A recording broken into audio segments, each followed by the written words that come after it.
Hi, everybody. So we are doing an asset research workshop, and it is intended to be one-on-one, although having talked to Gretchen and Kirsten, it seems like this might also include some 201 or even 1001 at some point. So we're really going to use this as a more like an experiment to see if it's even possible to do these kind of trainings live on a call, or if it's going to be a smarter, more efficient move to turn these into actual tutorials afterwards. So guys, kind of bear with us as we're figuring this part out. After we have, the as good of a presentation as we can kind of do in this kind of environment, we will take a couple questions, um, and then I'll go ahead and close out the call. But if you guys have any comments afterwards in terms of, what did you like about this, what worked for you, what was helpful for you, and things that might have been confusing, or suggestions on what we can do to improve it afterwards, then please put that into the actual QSI chat instead, because that way we can actually log the information, put that aside, and work with the team and see how we can address those concerns.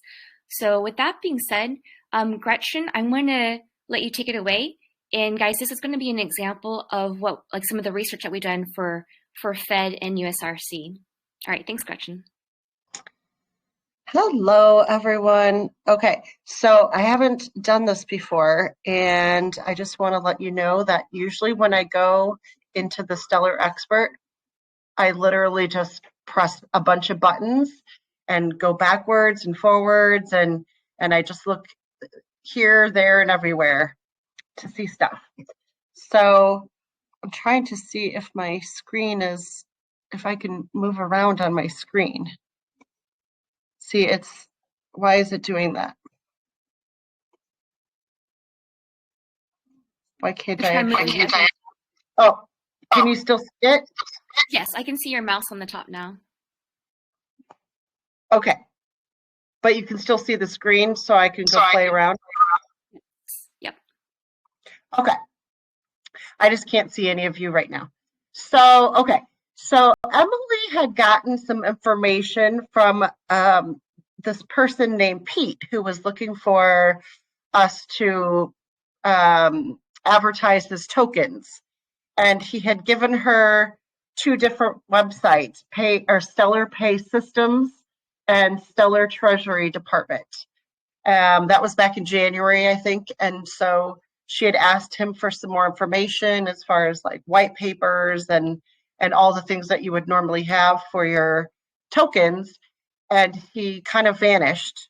So we still investigated a little bit on these couple of different tokens. So one is the USRC. So just up in the search tab, I just go and put the asset name. Now you can go by stellartreasurydepartment.com if you want. You could probably even go by the issued by address right here if you knew what that was. And so like this, you could just click right on that and it'll say Stellar Treasury Department. It gives just a little bit of information. It tells you who created the asset. It tells you all the different assets that they have. It also only has 7 payments so far. So this is just the asset issuer. It's not anything where they do a lot of transactions.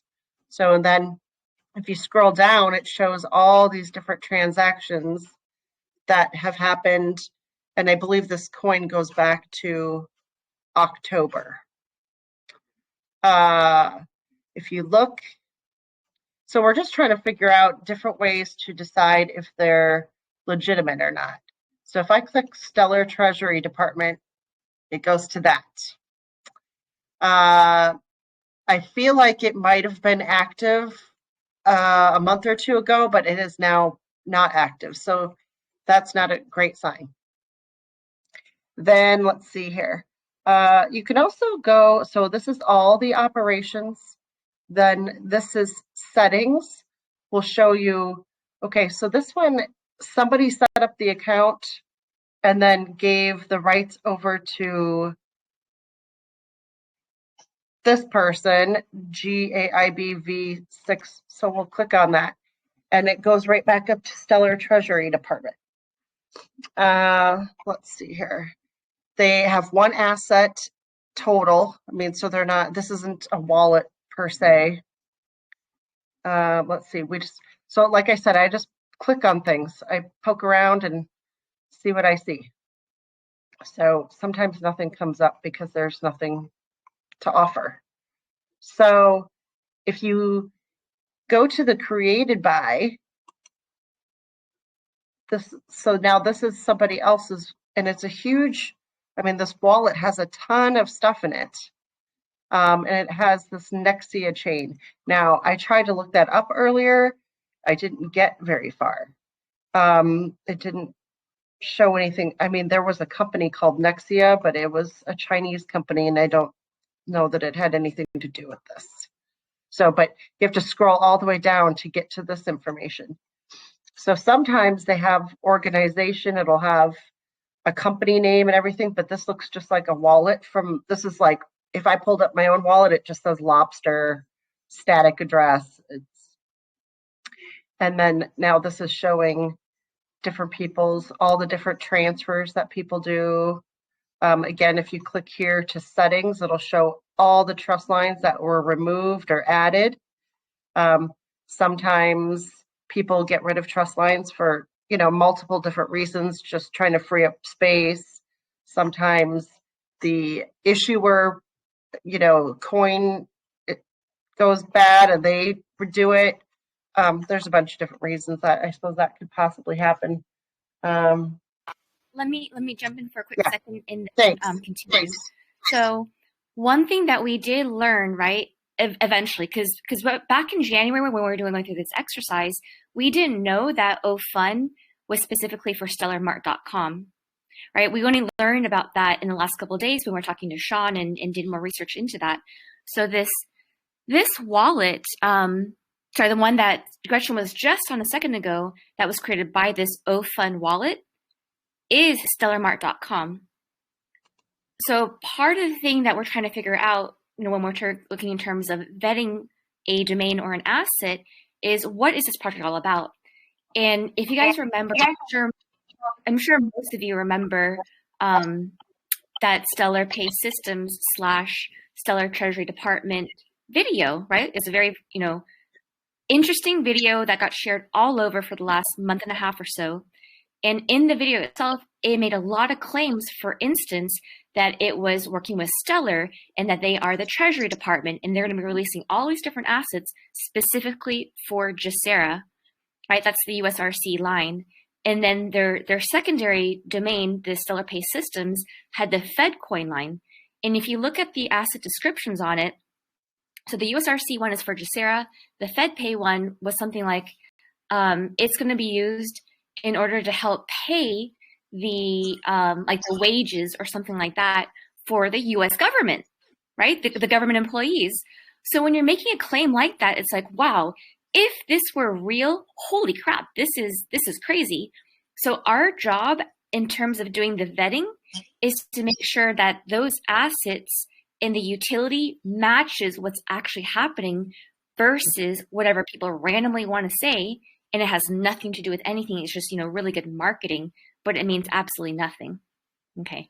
So it kind of, when you think of it in that kind of context, if Stellar and the US Treasury were to launch assets, why would they launch an asset through StellarMart.com?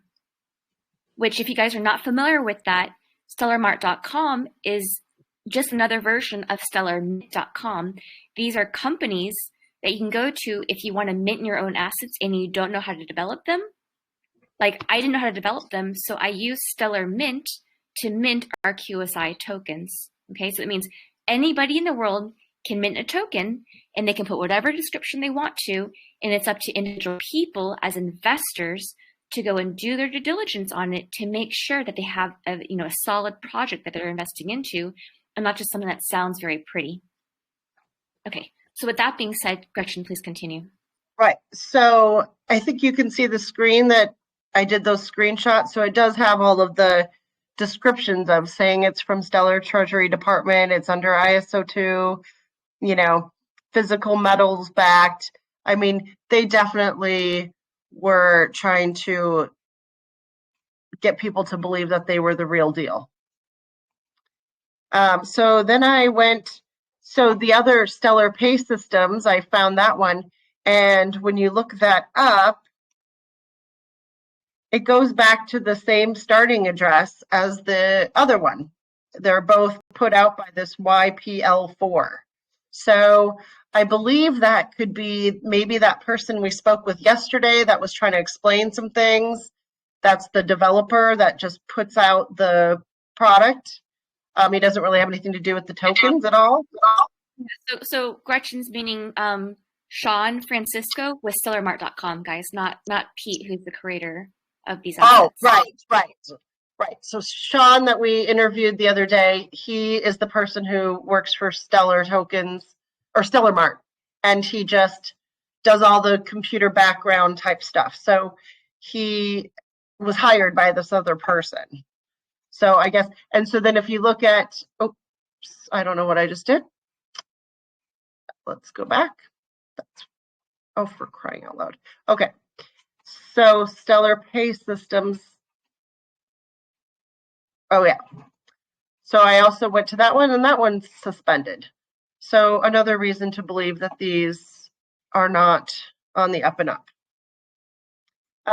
So this one had some interesting stuff. I just for, if you just want to poke around, because it's like you can't really hurt anything in here. You're just not going to be totally sure what you're looking for. But people can leave memos. So people left all these different random memos. I'm not entirely sure what they all mean, but some of them are from the same people, and they're sending all these weird amounts to each other. But that's the beauty of the blockchain. You can just look around and see what you see, and keep, just like if you want to look at one and just start clicking and go see who that is. And, maybe you stumble onto something else or some coin you've never heard of or whatnot, and then you can investigate those as well. Trying to think of if there's anything else with that. I usually look for trust lines, how many trust lines, that kind of stuff. I look for how long the coin, so this one's been out since July 14th of last year. This particular screen isn't a great screen for this because it only has 5 payments.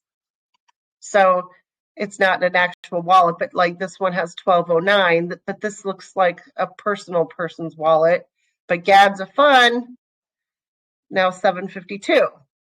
And then but you can keep going back further and further, and you're going to get to more of the Binance or Coinbase or some type of onboarding. So some of that doesn't always, but it shows all the different pending balances people have. Everybody can look up their own address in here. I mean, I could put mine right here and it would show all of my assets just like this. I'm not going to do that, but I could. What else should I show? I'm not sure. Or maybe we want to just click another coin like Doji token. Yeah, I was actually going to show Doggy, so you can go ahead and do that. Okay, you can talk and I'll show. But before we move on to Doggy Tees, one clarification, guys. So Pete Thompson, who created the USRC, chain of coins and the Fed coins and everything, when he approached me on January 20th, it was the same date that he launched his USRC assets, right? Because we could tell it by the creation date that Gretchen had just shown us. And when I was, clicking around and I saw it was tied to Stellar Mart, well, at the time I didn't know it was definitively Stellar Mart, but it was most likely that it was Stellar Mart because of all the other assets being listed in that OFund wallet. So that was a first red flag for me. And the fact that it was, supposedly the U.S. Treasury and Stellar, that was another really, really big red flag for me because they would want that to be on a secure government domain, not on a, a Stellar Mart domain. But so that happened in January 20th. And what happened is Pete had basically come into QSI and he was posting all of his videos all over the chat and not giving any context whatsoever, but was like, hey, check this out. This is awesome. You should buy, blah, blah, blah. And you guys all know that for QSI, we don't allow any assets that have not been vetted to be listed in our chat, because it does cause a lot of confusion, because people assume that they have already been vetted and they start asking questions, they start buying it. And then it's not till later on in the chat threads that people find out, oh, okay, that hasn't been vetted. It potential scam, or maybe the developers behind it have no legitimacy, things like that.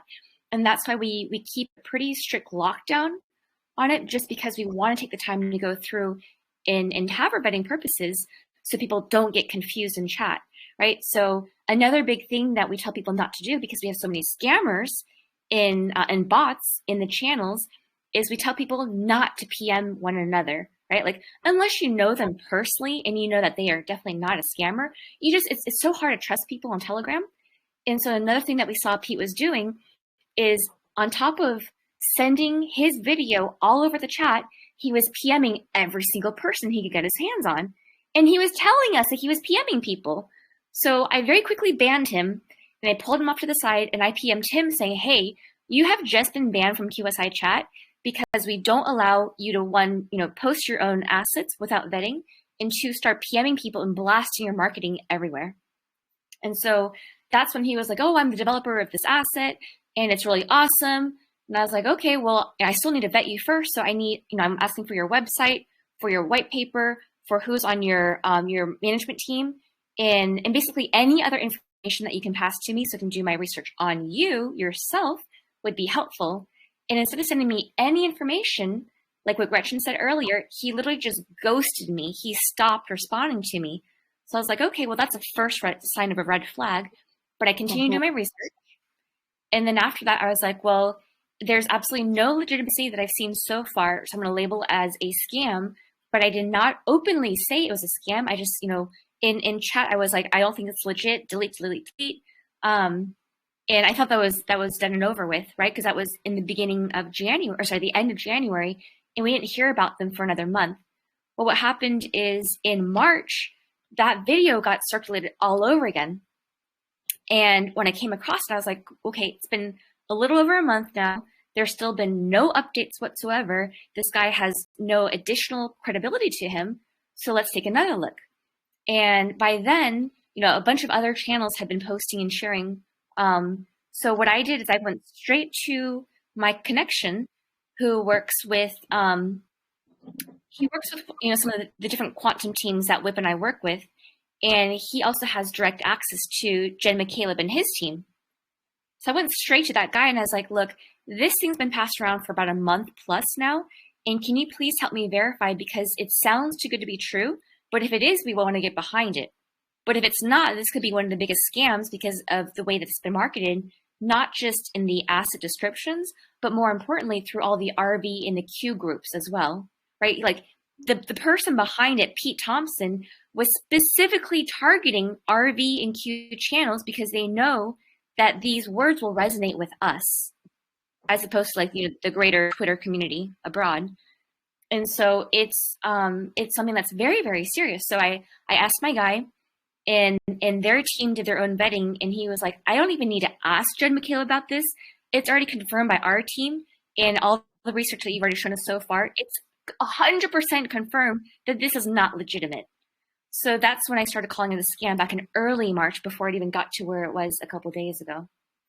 Okay, so that's kind of like the story behind USRC and FedCoins. All right, Gretchen, let's see what you wanted to talk about for Doggy Tea. Well, I was just gonna, so here's the main screen. So you can see it has a rating of 7.3.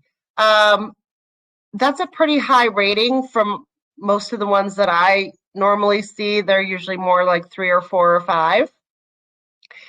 The supply is here. It's created at 3/15/2019.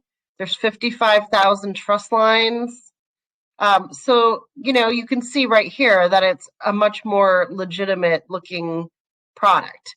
Then let's see, I guess you can go down here, organization, currency.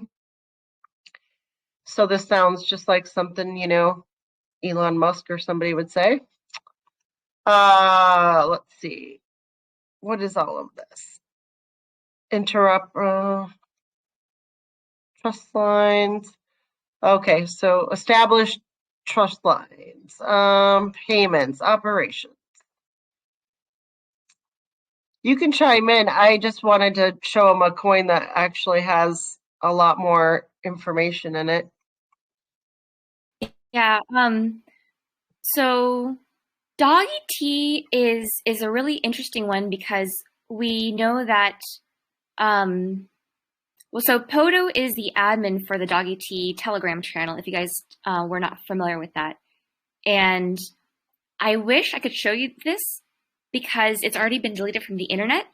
But a long time ago, when Whip was posting about Doggy Teas, I was like, he keeps saying that it's tied to Elon Musk, and how do I know without vetting it, right? Like, as much as I trust Whip, and I do, I always still do my own research anyways, right? Because if I can do my research, it means that anybody else can find it. They don't have to have special sources. So at the time, this was like last, I want to say maybe like Q1 of last year, something like that. We had found, and I can't remember if it was ever posted in Whip's channel or not. I did see this personally. Maybe like, back in the day I had taken screenshots of it. I can't remember. I'm sorry, not last year. This was in 2020, guys. So 2 years ago.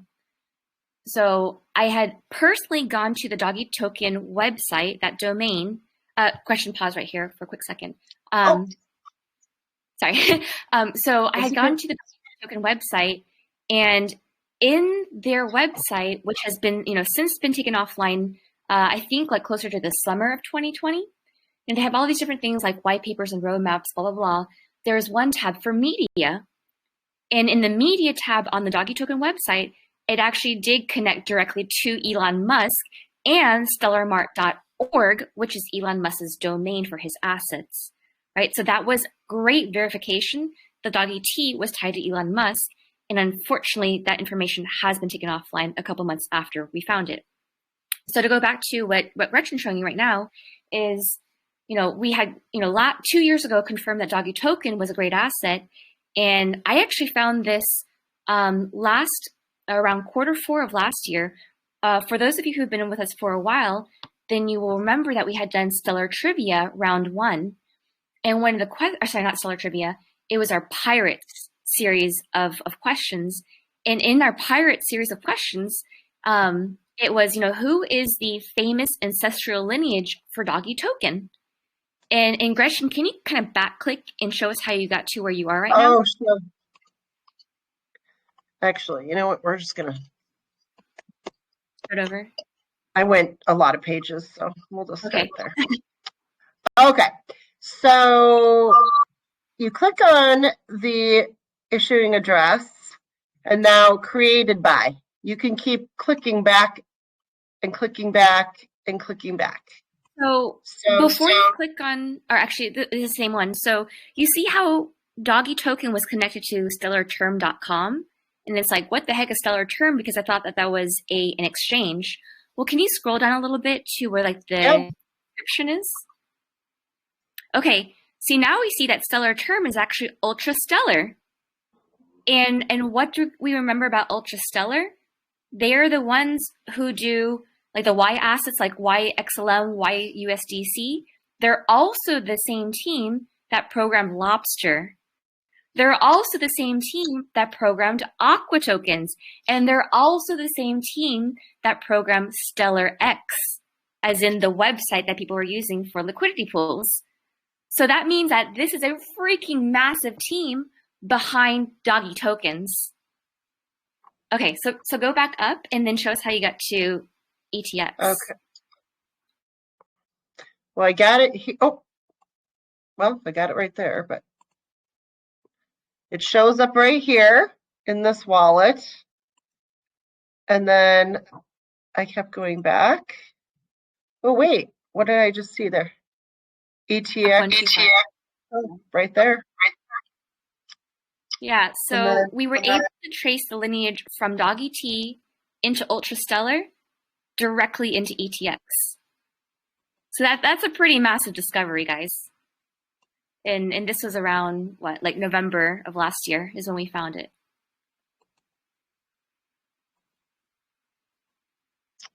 Okay. Gretchen, is there anything else you want to share, or should we move over to Kristen? Oh, you can go to Kristen. Okay. Kirsten, are you there by chance?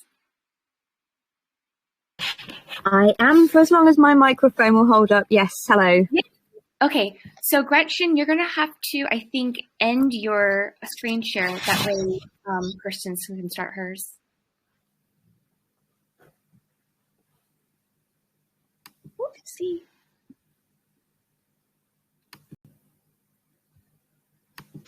I saw that. There we go. Sorry, this is leftover from yesterday's wedding. So I'm going to start very quickly with Doggett 2. It was where I first started with my first asset that I ever bought. And I wanted to explore Stellar a little bit more. And everybody was saying that Doggett was a great token, and like everyone's been saying tonight, how well backed it is. And I wanted to be able to prove it. Now, I'm a very visual person. I don't do well with texts. I need to have lots of colours and all the rest of it. So I don't know if anybody knows about mind maps, but I did a mind map for Doggett. And if I just zoom out, that's some of, as well, it's as far as I got up to, really. And what I discovered by doing this is basically all the different assets that the parent had held, and they all traced back all the way back to, I think it was 4ACD, and this account kept coming up again and again, and I couldn't understand why this account was connected to so many different other accounts. So I explored it further with another mind map, and this is the one that I did for Stellar. And this one here is the very first account. This is the Genesis account, and all the other accounts that come off of it and where they all go. And these are the different exchanges that have been set up by different accounts. So you've got Binance, for example, Bittrex is there, Coinbase is on one of them. And it just helped me to start to see the direction as to where all these accounts were sort of linked. I did a very similar thing down here, where I started to look at the asset holders and who was the top asset holders for each of the accounts, and then see what other assets that they had and what they were connected to as well, so that I could start to see that if they were heavily invested in this asset, were there any other good assets that I should be looking at too. Again, the interoperability and all of this on the chart is a really good indication of where things are. Doggett, as you said, is quite a high ranking token, whereas if you look at Aqua, for example, it's even higher at 8.1.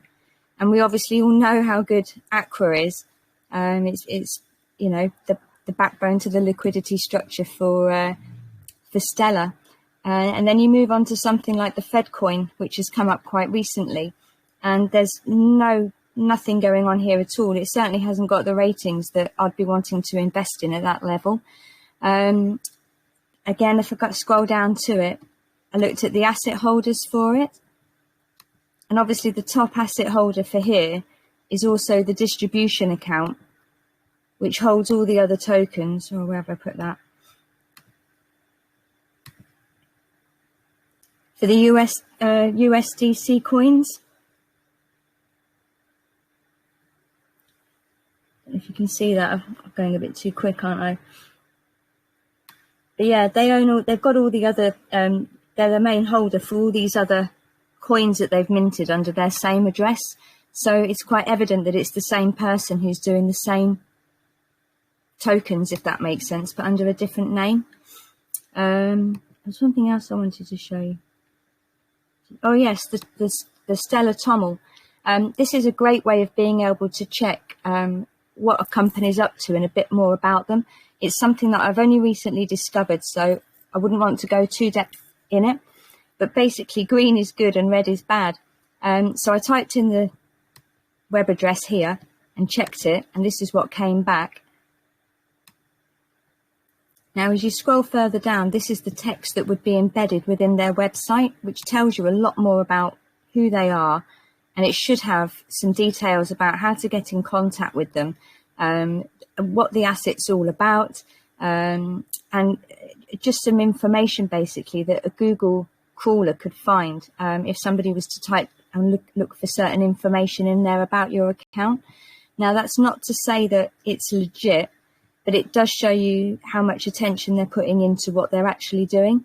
So if you look at Aqua, for example, everything on here is green, and there's ways of being able to contact them through email addresses, and where you can find them and how long they've been going. There's just a lot of more information there to dive into than what you can find sometimes just on Stellar Expert. But it is, like you say, punch buttons, smash your keyboard to pieces, have a good look around, and things do start to make sense.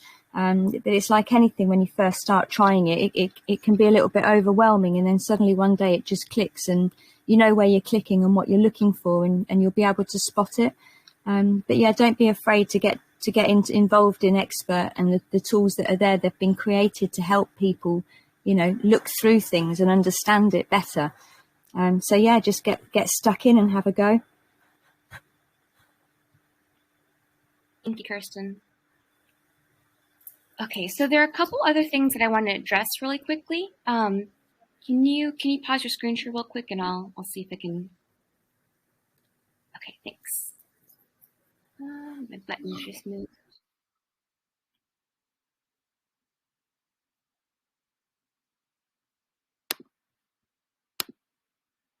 Okay. Sorry, I was trying to pull up retrograde a second ago. If I close that down, can you guys see Stellar Expert now? Yes. Okay. Good. So one thing that I want to make sure that people are aware of is Stellar.expert is the ledger for the Stellar system, right? So it reflects whatever is just in Stellar. And so the reason why I say that is because you guys are all very familiar, like when you're button mashing inside of Lobster, you could type in, doggy token or basically whatever asset, and sometimes you'll find that there are multiple, like the imposter scam tokens as well. So when you're over here in Stellar Expert, you're going to see the exact same thing. So I just pulled up, I did a quick search for 347, our QSI asset, and you can see that it's done based on the creation, well, I guess not creation date because that one's ahead of that one, but usually it's done based on creation date. And then I guess there are a couple that are out of order as well. So maybe I don't know how they do it, unless it's some kind of formula, maybe in terms of volume or something like that. But you can see that we have a whole bunch of different copycats, and some of them look pretty legit, right? Like, so this is our actual domain, and that's the reason why I put the domain in every single post that we have, because that way, if people are wondering, they can just go, look at any of our posts, and it's there to confirm. Because otherwise, if you're not from our community, like it's maybe this video gets shared somewhere else, and then somebody who's never even heard of QSI decides they want to buy some assets. They could look at it and be like, okay, well, this says Stellar Headquarters. That sounds legitimate. And there are two of them. Which one should I get? And then down here it's uniquestellar.org. Okay, well, that one has Stellar's name in it. So is that one legit? And so that's why it's super, super important. Just like we're searching in Lobster, you want to make sure you have the correct domain. You also want to have the correct domain here in Stellar.expert as well. Right? And so kind of like what the girls were saying earlier, one common way to see it is you look at the creation date, who was the first one. Another great way is, look at some of the basic statistics. This one has funded trust lines. These have been around for quite a long time, but there's not a lot of movement in there. I do kind of feel bad for this one because, they got 70 funded trust lines. So there are quite a few people buying the wrong ones. And, you can actually go and try to find them and be like, hey, by the way, guys, you have the wrong asset. You go in there by hitting asset holders, if my computer will catch up. And now you can see all the different people who have bought the wrong one. And it's, you know, it's sad for me because 347 is one of our staking assets for QSI. And so these people could be buying them thinking that they're about to get staking, not realizing they've actually bought the wrong one and that their thing is worth nothing. So, you know, that's something to keep aware of. Now, let me change gears. I want to show you something different. So let me stop this screen share and see if I can screen share Telegram instead.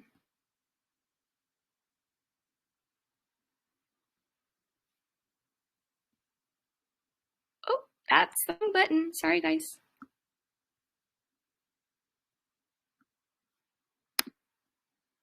Ah, that's also the wrong button. Hold on.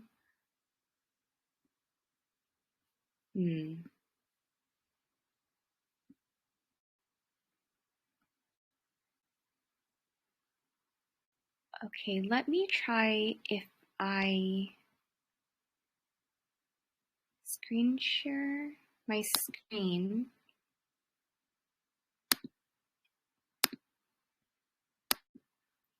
Sorry, my buttons are getting stuck. Darn it. Okay. Well, it's getting stuck, so for some reason I can't actually connect to my computer right now. Do you want to pull something up? Yeah, do you mind if you can screen share onto Telegram? So what I've done is I've actually gone into our announcements channel and I've typed in OSH for the O'Shea token. Because you're going to see that, you know, we made a post on this, let's see, back in December 22. Okay, what did I just do?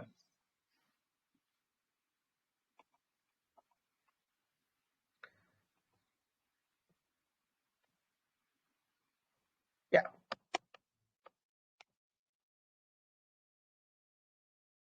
Is there actually don't search over in the magnifier glass ooh. Yeah, we saw some bad stuff. Wait, delete the O'Shea over there and then go back into QSI. Oh, I see what you're saying. So you want the chat or you want? Yeah. And then search inside the actual chat. So not that box, but go, yeah, that one. Yeah. So by the way, guys, this is how you keyword search inside of channels, is you go into the channel and you find that magnifying glass there. Okay, so now type in OSH. Oh, okay.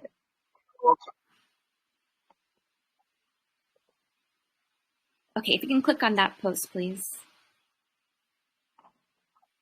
So what I do when I'm vetting assets and I can verify that they are in fact scams, then I post on my research that you guys can go and take a look, because I feel like if we go through this process enough, then you guys can also catch on and start to do some of this on your own as well, right? So, and you guys, you know, obviously you can go into the post as well. But what I've done is we've gone to O'Shea's website and EMT's website, and we look at, you know, through their white papers, through their management teams, and we try to figure out who are these people in real life as opposed to some random person on Telegram. And we found out that who they claimed to be in terms of management team on LinkedIn were actually all fake people. Gretchen, can you go click on some of those pictures so we can blow them up a little bit? Can you see it? No, not yet.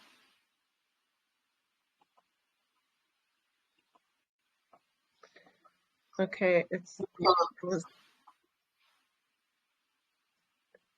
Okay, so maybe it can't do that while we're screen sharing, but anyways, like guys, you can go into the channel, type in OSH, We did the same thing with retrograde earlier as well, right? In a bunch of other assets.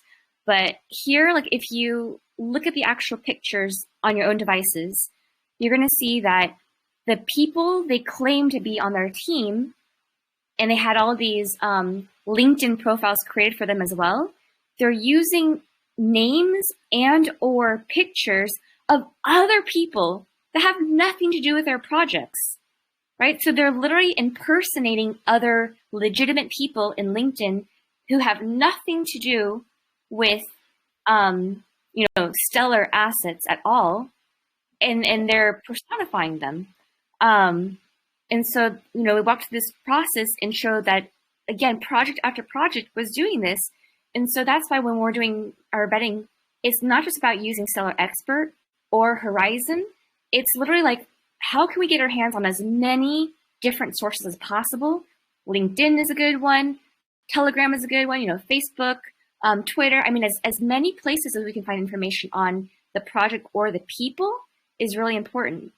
Do your keyword searches. Don't just look at the project's website, but also see if there's any other information that you can find on Google or DuckDuckGo or Brave websites as well, right? Because it's like, think of it in terms of this. If you are an entrepreneur, or you want to start a company or a business, usually what happens is you get really excited about your idea, you create all the background information on it, and then before you launch it, or before maybe you get too far, you tell your friends and your family, or maybe you tell a general idea on social media, say, hey guys, I have an idea for X, Y, and Z. Because what you're trying to do is you're trying to find feedback from the community to see, is it a good idea or not, right? And many people in QSI have done the same thing, right? It's like, we had some people who are budding token developers say, I've got an idea and I want to do, like one I can think of off the top of my head was, I can't remember who said it, but somebody wants to help, clean up ocean waste and turn that waste into something else. And I forgot if the same person or somebody else said, we have all these shipping containers and, big, like, not ferries, but like the big, like, oil tankers and other kind of barge type of ships. And if we don't need oil and gas in the future, what are they going to do with those big, the big tankers or the big barges? Let's see if we can go and convert that into something else, right? So they were saying this in the chat, trying to see, how do people respond to this? We had a couple other people saying, well, what if we want to fund our humanitarian projects, for instance, like horse rescue or homelessness or helping veterans? And they're putting this idea out to the community because they want to see, is there buy-in before they go through the hassle of making tokens, right? Because there's a cost. It's not a very large cost, but there is some cost involved. And more importantly, to have a viable project, there's a lot of time and effort involved. And so if these people who are in our community, who haven't even started their own projects, are already doing this, it would make sense that somebody who has actually started a project would have some kind of footprint on social media beyond just, hey guys, here's my Telegram channel. I have nothing to actually tell you about my project, except for the fact that here's a really shittily done white paper that says nothing whatsoever, and I'm going to keep posting ad nauseum that you need to buy this, right? That's literally what happens all the freaking time. So, again, Stellar Expert, Horizon, Telegram, other social media channels, LinkedIn, Facebook, however you guys can quote unquote stalk them. Literally, this is what you're trying to do when you do research, because this is no different than what people are doing for Q posts, right? It's like Q drops something, you have no idea what the heck it means. And so you're using OSINT, right? Like open source intelligence, and you're basically putting whatever you can into any browser to find any crumb of information that might tie back in. And then over time, you might have a good idea, and you talk to some other people around you, and it's like, okay, this one has some plausibility, that one doesn't. So let's then collaborate with a whole bunch of other people and see what kind of information they can find on these Q drops. Well, that's what we do with tokens as well. So I know you guys already know how to do this because most of the people who came onto our QSI channel came from Whiplash or other channels like Whiplash, which means you've already bucked the traditional system, saying, hey, I know there's something wrong with the planet and with society. And so there's going to be a minimum amount of research done to get to where you are in your understanding. So now all we have to do is translate those kind of skill sets into crypto betting processes, right? So let's see if I can. Hey, Gretchen, can you turn off screen share real quick, and I'll see if I can screen share onto Stellar Expert again.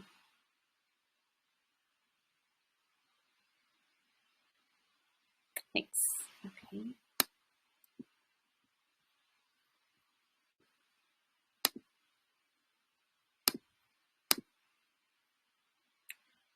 Okay, so I'm coming back to Stellar Expert because I want you guys to know just kind of roughly where different buttons are, because Gretchen and Kirsten talked about it earlier, but as they were discussing things, I know the screen moved pretty quickly.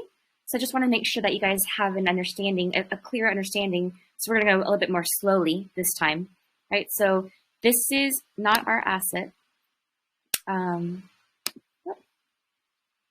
Actually, let's start with just Stellar Expert in general. So this is the front page of Stellar Expert. And you can see at this time, there are now 95,000 assets on the entire network. I believe it was around 60,000 assets in December. So this is how fast it's growing and how many new projects coming on board on top of all these imposter projects coming on board. So this is the amount of money that's been moving around in the Stellar network. Earlier, you guys might remember that I had made a post about a week or two ago saying that we are part of the 0.008% of the whole world. Well, how did I get that information? Right here, okay? So 24-hour Stellar ledger, 24-hour ledger statistics. Total accounts in 24 hours is 6.6 million, okay? Active accounts on a daily basis is 73,000. So, I mean, when you take that number and you divide it among 8 billion people in the world, that's a fraction of 1%. So that's how I got those numbers. It was directly from Stellar. All right, so now let's go back to, I guess Doggy T seems to be everybody's favorite in terms of an example. But you type in, the asset or the domain or the issuer address or whatever you want to use. And now we're going to go a little bit more slowly, right? So you see that it was created back in 2019. So it's already been around for quite some time. And one thing to pay attention to is if you do see an asset that has been around for years and years, ideally what you do want to see is there's been a lot of traction with it, because it means as those developers are very serious and they're very active in getting their information out to the world. If you have an old asset from, say, like anywhere from, I think 2016, maybe 2015 might have been the first one. I can't remember. It might have been 2017 as well. But if you have an old account from back then, and even into 2020, or let's say the first half of 2021, if you don't see a lot of traction on it, like all these different transactions with relatively recent dates, right? Like these are all from today. Then it's like, what have these guys been doing this entire time? Are they even still a legitimate project? Are they still active? Are the developers still doing it, or have they completely abandoned the project? These are some of the things that you need to be thinking about, because it is concerning when you have a very, very old, years and years old project with no activity on it whatsoever. Right. So let's go back over here. You can see that they have all of these different trust lines, and of the 55,000 total people who have added the trust line, there are 44,500 people who've actually paid for it. Right. So that's what a funded trust line means. It means that you didn't just add the trust line and it's sitting there empty in your wallet. You've actually put a minimum number of XLM or some kind of asset in there to give it value. That way you actually have tokens in your wallet. And obviously they have a tremendous amount of payments on Doggy Tees. A boatload of trades have happened, right? Like, so almost 60,000 total, or sorry, 60 million total XLMs have gone into this. It doesn't mean that that the issuer, right, like the Doggy Tea issuer, has made 60 million XLMs. It just means that 60 million XLM amongst everybody in the network has traded that volume. So that's really important to know, because I can't remember who it was, but somebody last year had been very aggressive with Miriam and me in the channel. And they were saying, you know, oh, because of so many XLM has been traded in the overall volume, that means that you have made all that money, and we want to know what you're doing with that money. And we were trying to explain to her that it doesn't mean that we have collected that money. It means that, you know, as an example, it could be that, you know, somebody bought one XLM worth and they've traded that one XLM 60 million times. It's very unlikely, right? But that's essentially what it means, is the overall traded volume. It's just how much has been passed back and forth this entire time. And then earlier, Gretchen was mentioning the rating section, right? 7.3 is quite high. Well, what they're doing, if you're ever confused about what something means, just go to the little question mark button, and it gives you the definition. It says, this is the composite rating for all this stuff. What is this stuff? It's this graph right here.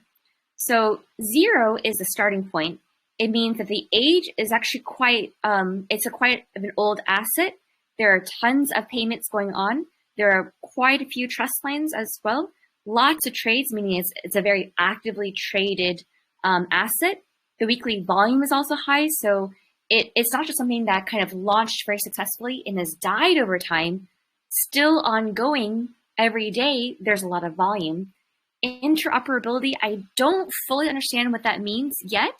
So if anyone does know what that really means, I think, well, traditionally speaking, interoperability means that you're able to bring in other blockchains into, you know, another blockchain. But in this case, because it says a 2, I don't know what that means for this specific interoperability on the rating system, right? Liquidity means how feasible is it to be trading, to be selling off or trading your asset. Another way to explain this is, for those of you who have not been in Lobster or Stellar before November 3rd, which is when Protocol 18 launched, then, you know, nowadays it's so easy for you to swap in between all these different assets, and you would have probably never noticed the difference, okay? It's just a thing that you knew about and you learned, and it's great, and you can go make your trades. Well, before Protocol 18 happened, there was very, very, very low liquidity in Stellar because it hadn't been really developed yet. And so this had to be done manually by creating a whole bunch of different market orders. And that market order was the algorithm that was used to create the actual AMMs and liquidity pools for Protocol 18.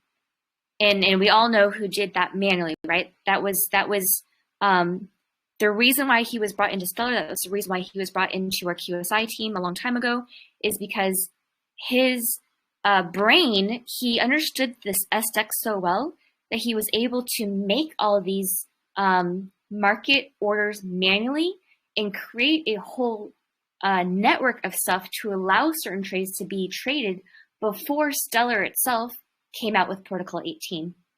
And Protocol 18 algorithms, a lot of them were based on his mind mapping of this SDEX, okay?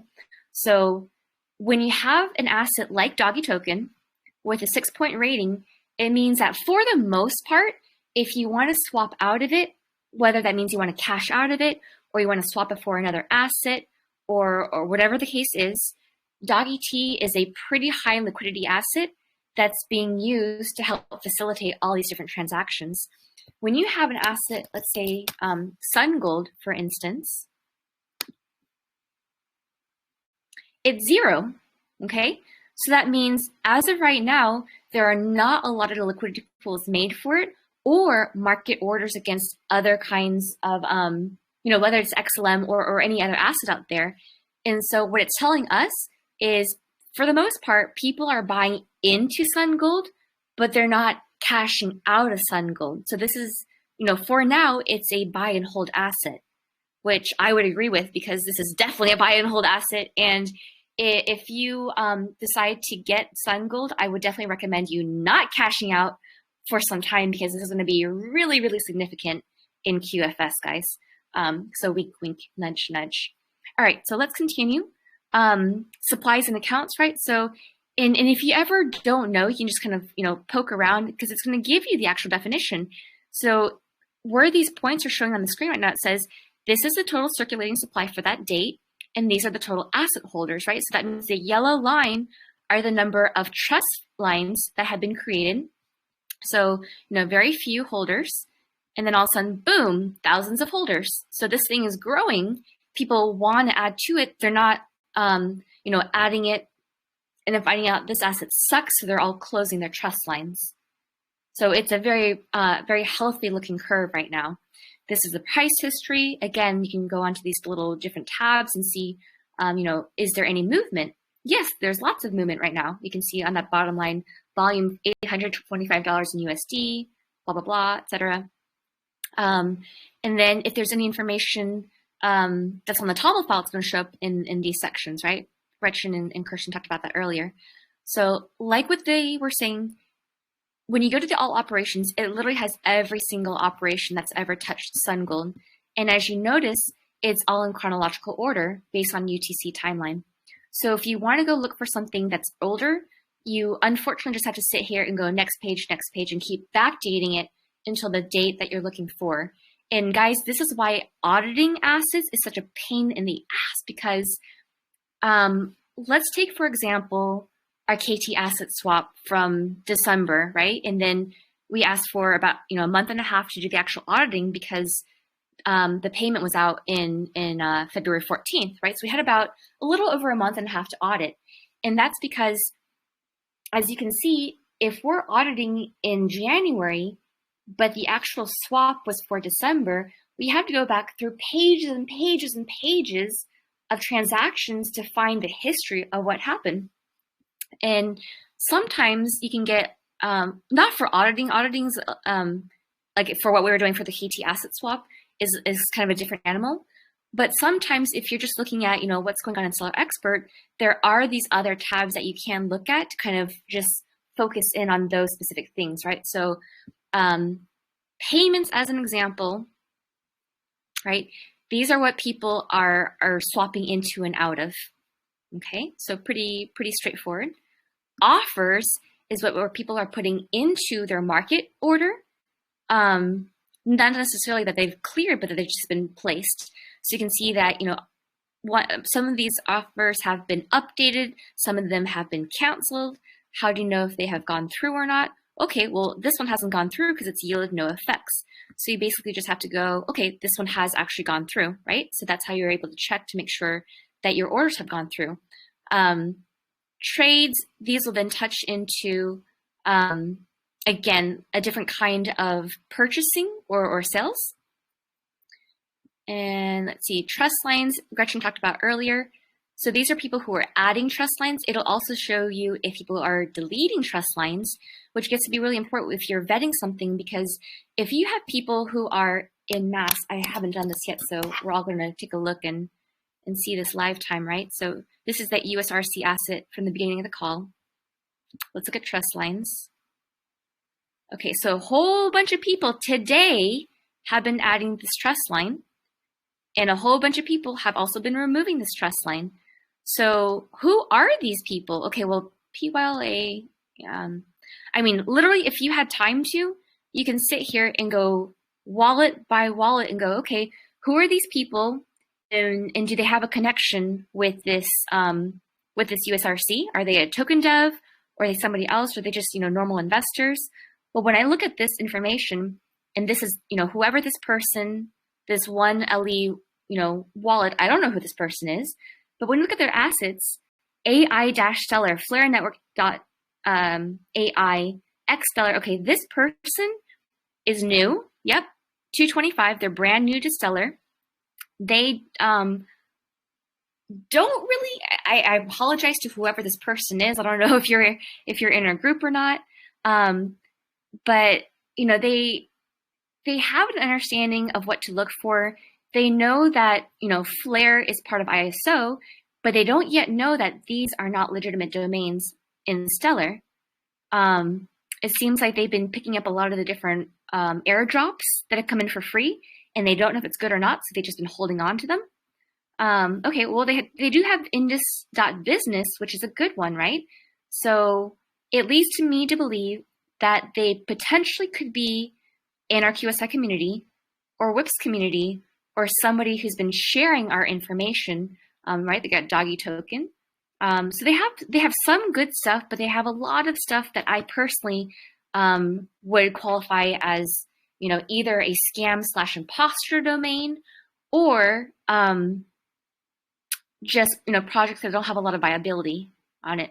So that's why earlier, Christian had mentioned, look at who those top asset holders are. Because, as you're going through this list one by one, which is often what I do, and it takes a very long time, which is why, vetting can take sometimes hours or days, weeks or months, is because I will sit there and I'll go through one after one after one, checking what they have in their wallet to see, hey, does this person, number 2 holder, does this person know what they're doing? Are they people who have a good understanding of what assets to buy? Or are they just somebody who, maybe has quite a few XLM and they don't really know what they're doing, but they're just trying to get in on something that they think sounds good? And again, kind of just scrolling through this quickly.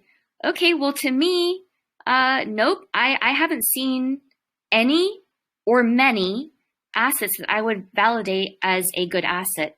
So this is somebody who obviously knows, about QFS. We see a lot of these QFS named assets in here. But okay, well, I mean, yeah, there are a handful of good stuff in here.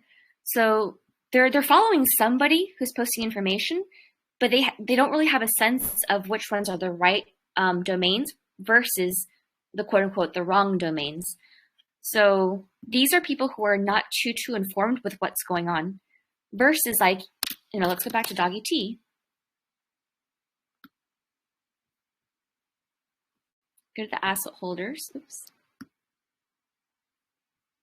Okay, now let's look at some of these top holders, right? Okay, Aqua Networks. Still some stuff that's not so good. But okay, we've got some Stellar School in here.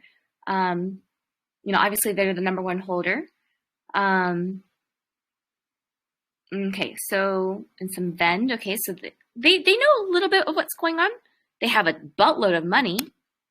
Who are they tied to? Can we figure out who they're tied to? Not if my computer is being slow. Okay. So you see a lot of money is transferring back and forth into this account, right? Because this wallet that we're looking at is SH4C. And so there's a lot of people putting money into this. So we don't really know what SH4C is, but, oh wait, no, it's Coinbase, okay? So it's a Coinbase wallet that is the number 1 holder. It was created in 2021, which is after well after Doggy Token mooned. Let's see, 2021. Oh, sorry, this is before Doggy Token moon. So it was still relatively cheap back then. Let's take a look at another wallet.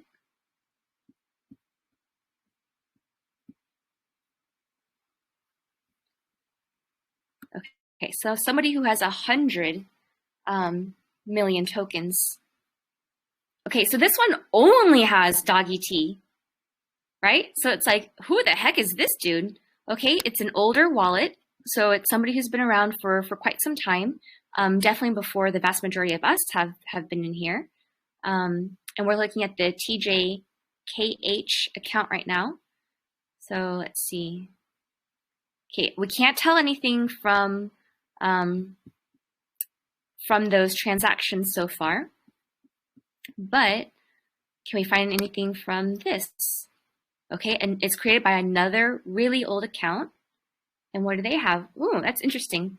So we don't know who this person is, but clearly it's somebody who believes in the Stellarport.io assets, whether they're good or they're bad. I haven't done my research into them too much, but that person has been around since at least 2018, and they have basically gone, full tilt into Doggy So this is somebody who's in the know, right? Because we've all established that Doggy is a really, really good asset, and they have one wallet specifically for only Doggy.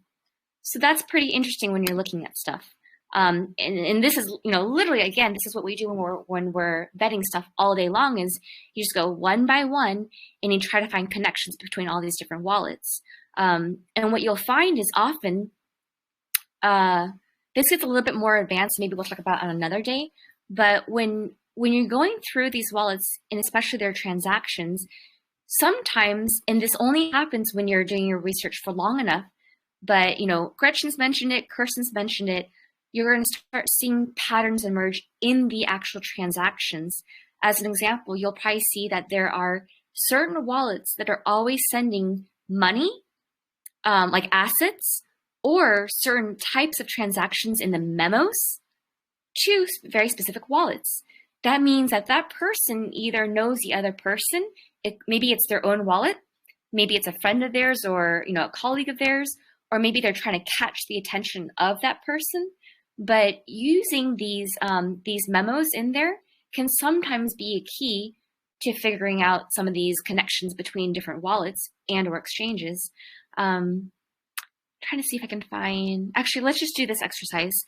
One thing that I want to mention before we open it up for questions is in the very, very beginning, like, last summer into last fall, what a lot of people were doing when they are first getting into Stellar Expert, which was wrong, but again, none of us knew that until we just spent more time into Stellar Expert, is we were literally clicking on the Created By button over and over again to see where that last one was, right? So, L3VC, we all know, is a really, really big account.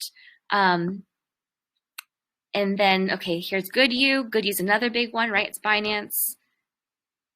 And then it keeps going into 4ACD, and then 4ACD, if it'll update, into Herx into the Genesis account, which is the one that, not yet there. Okay, so this is the Genesis account. That's the one that Kirsten was talking about. It's the invalid date because this is literally the first account in all of Stellar, right? So everything stems from this one. And you can see some interesting transaction in memos, right? Like this is the one that Miriam had talked about a long time ago. This is the Hebrew prayer that she literally wrote into the memo of this to kind of like supercharge it and give this, Kabbalah powers, right? Putting light into the Stellar decks. So what a lot of us were doing that was incorrect last year is we were saying, okay, as we're researching an asset, let's just keep clicking that Created By date, and then boom, wow, that one's connected directly to the Genesis account. And how do we know that? Because we can keep clicking the Created By, and like all these assets go all the way back here. Well, it wasn't until later. I was doing a deep dive in Stellar Expert in September. So I noticed that, a lot of these different assets were quote unquote tying to them. And I was like, okay, well, that's big. But then as I was researching my own wallet, I was like, hey, my wallet, if you click far enough back into it, also ties into the Genesis. Well, I'm definitely not Stellar. So if I can then extrapolate that my wallet has nothing to do with stellar.org, it also means that many of these assets that we thought were part of Stellar are in fact not part of stellar.org or the SDF.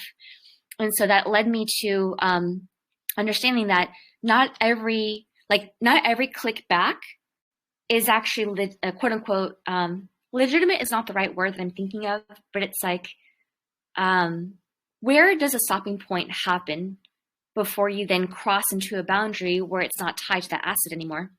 So as an example, let's go back to a couple pages.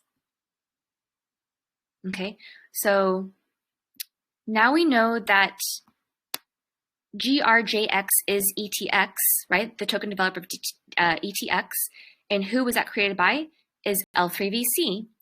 Well, Does that mean that Binance created ETX?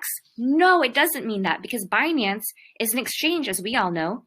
And so what you have to do in your research is you would stop right then and there and say, okay, this is the last wallet in the lineage of that Doggy token domain. Sometimes it gets really, really tricky because you'll click onto a big wallet and it could be, 5 XLM here. Sometimes, and I don't have anything off the top of my head right now, but sometimes you'll come across a wallet that has, as an example, 1 million or even 50 million XLMs. You're like, whoa, who the crap is this one? It's a big whale, and it doesn't say Binance or Kraken or, Uphold or anything up here. So we don't know if it's an exchange or not. Well, another good way to figure out is if you go down to the settings tab, if they're an exchange or a wallet, then as this loads, you're going to see a lot of very interesting transactions. So just give it a second for it to load. All right. So you see how L3VC created all these different accounts, right? And they're recent, and you can scroll back for pages and pages, and there are thousands, if not tens of thousands of accounts being created. So in the very, very, very beginning, when I was looking at, wallets like this that were not labeled with, an exchange name or a wallet name, I was like, oh, who the heck are these people? Are these bots? Are these money launderers? I have no idea. And it wasn't until later on that I learned through some of my military developer buddies that they're like, oh, no, those are not bots, and they're not necessarily money launderers either. It's actually a wallet that is not labeled as an exchange or a wallet, but they function as one. And then as I was doing, more vetting and more auditing, I was able to find out that it was in fact true, because I was auditing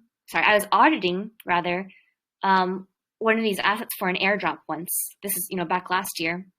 And I had flagged all of these different people who had signed up for the airdrop because they all tied to the same wallets that were not, listed with exchange or wallet on their name. And I was like, holy crap, there are like, 50 or 100 of them trying to claim this airdrop. And they're all tied to this wallet that I think, could be a money launderer. And so I flagged them all. I said, nope, no airdrop for you, because we don't want any money laundering happening right now. And in hindsight, they came one by one. They're like, hey, I didn't get my airdrop. What's going on? And I asked them, who created your account? Because I was trying to, do my detective work and figure out who is this account creating these thousands of accounts. And they're like, oh, well, I created mine on, Kraken or what, enter X name, Uphold, Lobster, etc. And I was like, oh crap, those are actually, the Stellarport account, the Lobster account. So I can go ahead and clear that wallet that doesn't have, Binance on it is actually an exchange or a wallet. So if you're ever in doubt, come into the settings sections and look for something that looks like this, right? Like they're constantly making new wallets. And I mean, these numbers are too crazy for just one person to be working with. And that way you know where to kind of stop when you're doing your asset research. Okay, so let me now stop the screen share. And let's take some questions, guys. So if you have a question for us, and we'll do our best to try to answer it. Just keep in mind, guys, that this is not a vetting an asset is not a simple thing to do. It is an easy but not a simple thing to do, because there are so many different things that you can look at. And to reiterate, sometimes, if it's blatantly obvious, you can do, 5-10 minutes of research and see very clearly, very quickly, that it is, either a scam wallet or just a project that really hasn't gone anywhere, hasn't taken off, there's no power behind it. Other times it's not so clear. And so if it doesn't resonate with you, you haven't come to a good decision on if there is viability or not, just kind of sit on it and maybe come back, maybe ask some people in the channel, or maybe come back to it a couple of days, a couple of weeks, or a couple of months later and see if there's any traction with it. And that usually is another very good indicator of if it's a viable project, right? Because if you're the token developer, as soon as you've minted it, you want to get the word out to everybody. and there will be, you know, some kind of marketing done. And if you talk to them and you ask, you know, hey, what is the utility of this asset that you've got? They should very clearly be able to help you understand why it's significant of a project and help you understand why it's different from their competitors.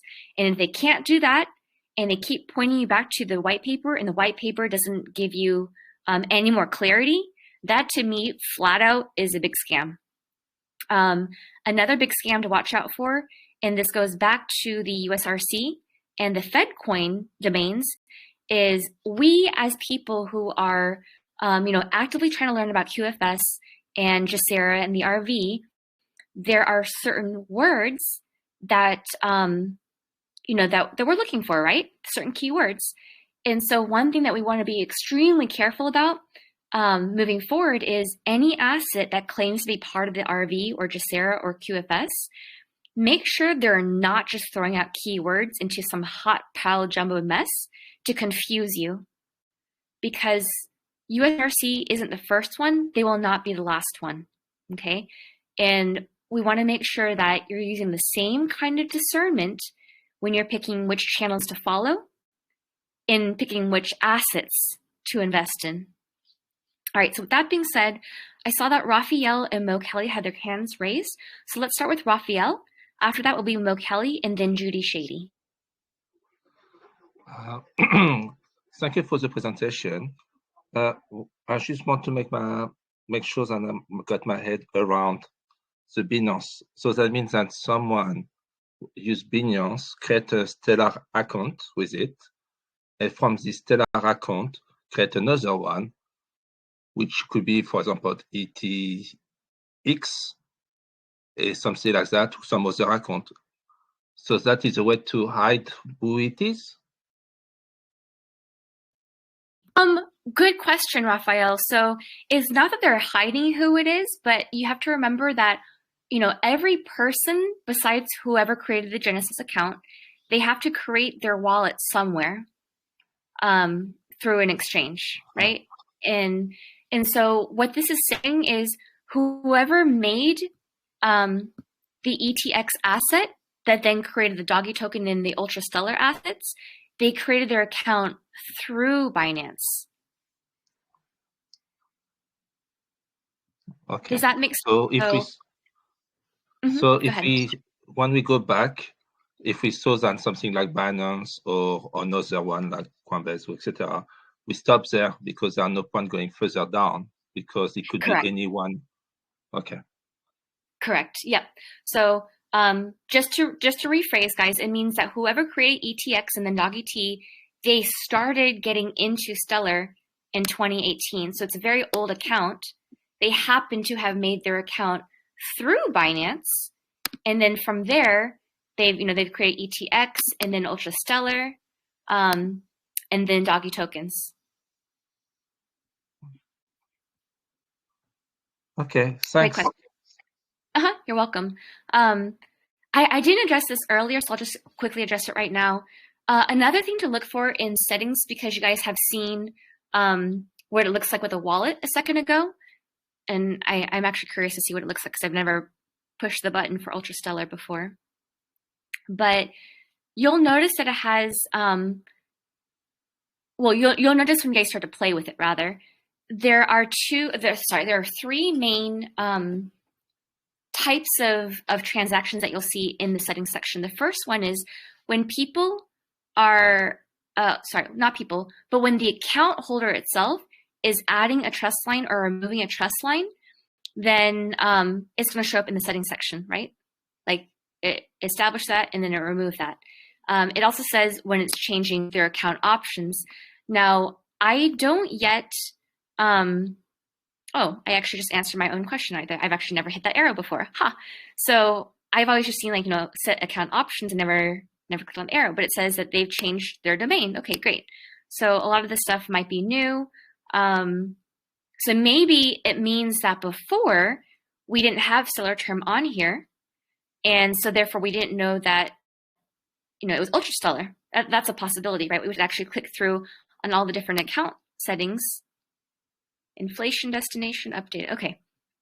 Okay, so maybe this account did actually have Ultrastellar before, but it's not something that we paid attention to before like a couple months ago, right?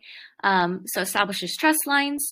And guys, keep in mind that this is Ultrastellar, right? And Ultrastellar is establishing a trust line to stablecoin USD. That's interesting. So it most likely means that, hey, they're giving potentially viability to this asset. And I'm saying, hey, potentially, because you can replace stablecoin USD with any asset on there, right? In this case, they're establishing a trust line to ETX because it's their own coin. They're the ones that minted it, right? Because it's the created by wallet. But what you will also see is they've made all these other wallets as well, right? So the Ultrastellar wallet also made this wallet, and this wallet. Are there any more? No. Okay, so who are those wallets? Oh, already in here. Okay, Yeah, it's kind of blurry. Okay. It's blurry? What was that, Gretchen? I said it's kind of blurry, so I don't know if everyone can see all the words. Okay. I'll slow down and see if the internet can catch up. So the first wallet that I clicked on, okay, well, that's Doggy Token. So again, that's a secondary confirmation that Ultrastellar wallet did create Doggy Token, right? And then here's another one. Okay, so Ultrastellar create another one the Stellar Term one that they're tying back to them. And then, oh, that's interesting. They also have BitC Fast, which I had never heard of. I've never even seen before until literally just now. So that's something, hey, if you guys have time, why don't you come and check out this and see what this one's all about. And this one's already half a year old, and I had never heard of it. So, okay, well, I might be doing some research into this one later. Okay. Oh, that's ours. That's USRC. I thought I had opened up a third one. Oh, well, I can't remember. But anyway, so I wanted to share that with you guys because these are a whole bunch of different buttons that you can, a whole bunch of settings that you can button mash your way through. And honestly, guys, the easiest way to learn how to use Stellar Expert and how to vet an asset is to go and button mash around, just like what Kirsten and Gretchen were saying earlier, because it's very, very difficult to follow a tutorial, which is why I've been kind of putting off this lesson for so many months. Because if you think that there's only one way to hit a button to find something, and if you hit, these 10 buttons and that's going to help you validate it, then that's just not how it works. You really have to look at everything in its totality before you can kind of like paint the bigger picture. Oh, one thing I want to add is, because this has been coming up quite recently in our channel, is the concept of clawback and asset issuer restrictions. Okay, so the default reaction for most people is they're going to go, oh my gosh, they can claw back their assets, or they can prevent you from either being able to add the trust line, or they can block you from making transactions. This must be an evil thing that's all about control, and that's terrible. Well, that's not true, guys. That is literally just a function of Stellar that's programmed into an asset. So just like with everything else that we talked about today, that's something that you need to research and understand. Does this project have any real reason why they need to have a clawback functionality or prevent people from adding the assets? Or are they just a bunch of scammers out there trying to steal your money? And the only way to figure that out is to use your discernment after doing research on that project to figure out what direction they're going in, right? Because you could argue that, if you're part of the government wealth transfer, well, then it's easy to see why they want certain people who are, they've passed KYC vetting, and they're okay with you participating in this wealth transfer, versus if you are a black hat or a minion of the black hats, then after the KYC, they have vetted you and said, I do not want those people to have these assets, I'm going to claw that back, right? So that's one version of it. But yesterday we saw there was a different version where there are now a whole bunch of brand new assets out there, and they have the clawback functionality built into them. So what they did is they sent airdrops around to all the people in Stellar. And those of us who, we've been around for a little bit and we know about these aqua swaps, we know that there are a lot of, pretty bad products out there that do, free airdrops because they're trying to get people to then buy into their projects. So they're willing to invest a couple XLMs to get their word out. Well, those of us who, either don't want to deal with that, or we've done research into those domains and we discovered that those are, non-credible assets or domains, we just swap them out. But we discovered yesterday that there's some people who are a little bit newer and they don't yet know how to vet projects. And so not only did they accept the airdrop, but they also purchased, some of them a couple XLM, some of them thousands of XLM into this just to find out that those were scammers. And not only did they did the person who was investing in, pay those thousands of XLM, but they also have no assets in their wallet because these scammers were able to use that clawback functionality and reclaim those assets. So those people are now out of both XLM and an asset. They can't even cash it out right now. And so again, guys, like these functionalities are just a tool of Stellar, and you have to research the intention behind who the project developer is before you can tell, is that a scammer who's trying to cheat people, or is this part of something bigger? And there's a good, solid reason behind why they're doing what they're doing. All right. So that said, let's go to Mo Kelly next, and then after Mo Kelly will be Judy Shady. Thank you for taking my call.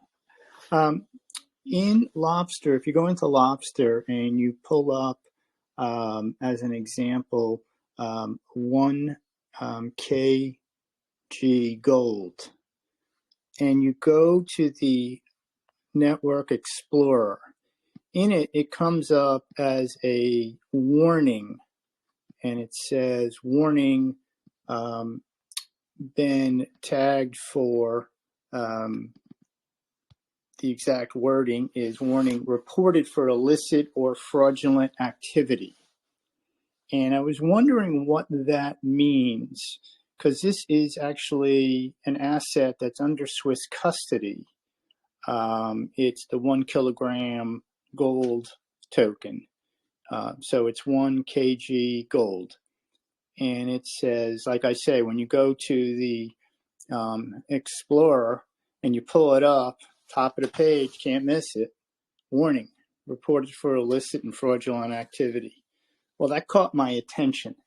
So I'm trying to understand what that means before I get involved with that kind of asset.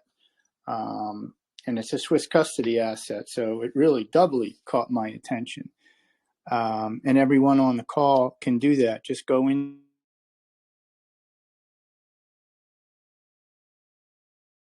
Mo, we lost your microphone.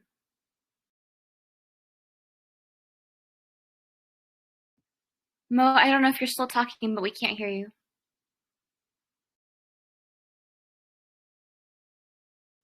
All right, well, I guess while we're waiting for his microphone to reconnect, I don't have that one specifically that he's talking about, but this is another example of it.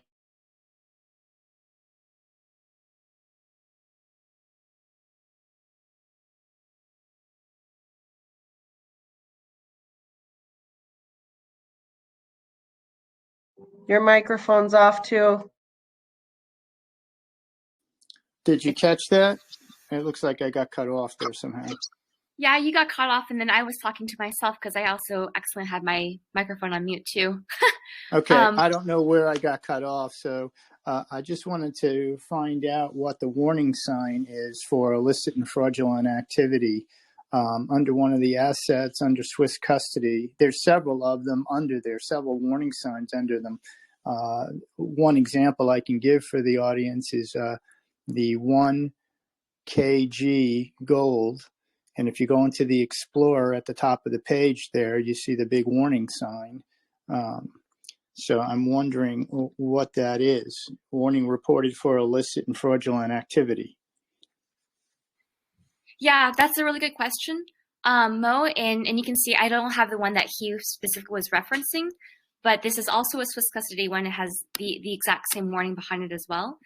And I think they have actually changed the definitions of it because, and I can't remember if I saw it here or in sxexplorer.com, but I do remember a while back, and this is a couple months ago, that when you clicked on these little bubbles, it used to say something more specific, like oh, let me check this out real quickly and see if it has anything there. Distributor can use track hold. Okay, there's nothing there. Never mind. So let's go back to Aries. Okay, but there used to be somewhere on here, either here meaning stellar.expert or sxexplorer.com, where when you clicked on these little bubbles, it would say something like the warning for illicit or fraudulent activity was due to the low liquidity or the low number of trades. And since then, it seems like they've removed that definition from there and just left the fact that, hey, there's a warning. Now, it gets confusing because if I remember correctly from Hypersonic, who is a big developer, and he's been helping to develop, one of like the oldest assets in Stellar Explorer, or Stellar Dex rather.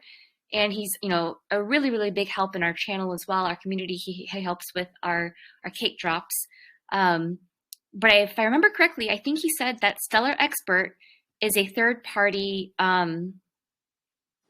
system, website, for lack of a better word, a tool rather. And this is not created by Stellar itself. And what they're doing is they're pulling all the APIs from other things, and they've created this to help people with. And so we don't really know why they put the warning out there, if they were told to, or if they just did it for whatever reasons they have, but it doesn't actually explain what the warning is for. And there aren't that many that have this warning.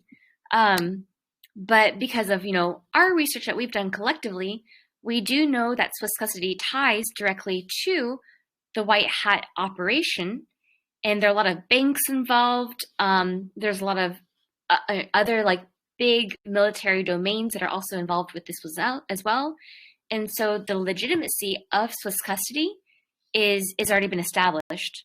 So I wonder if this has something to do with a Tomophile thing, right? Because remember, there's the ban coin in there as well. Or if they're maybe just testing different warnings.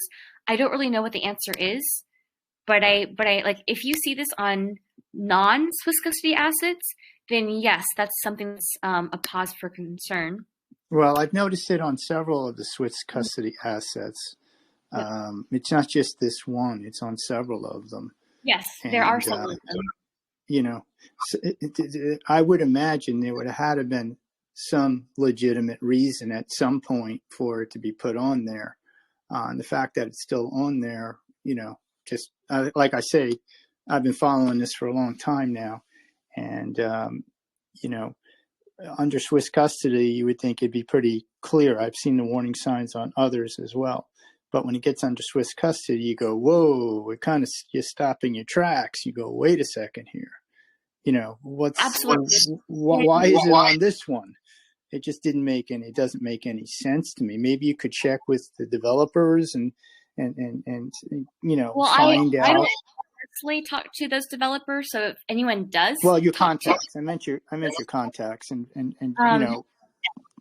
see well, what. At the end of the day, guys, I ask them questions all the time. It doesn't mean that they're going to respond to me necessarily.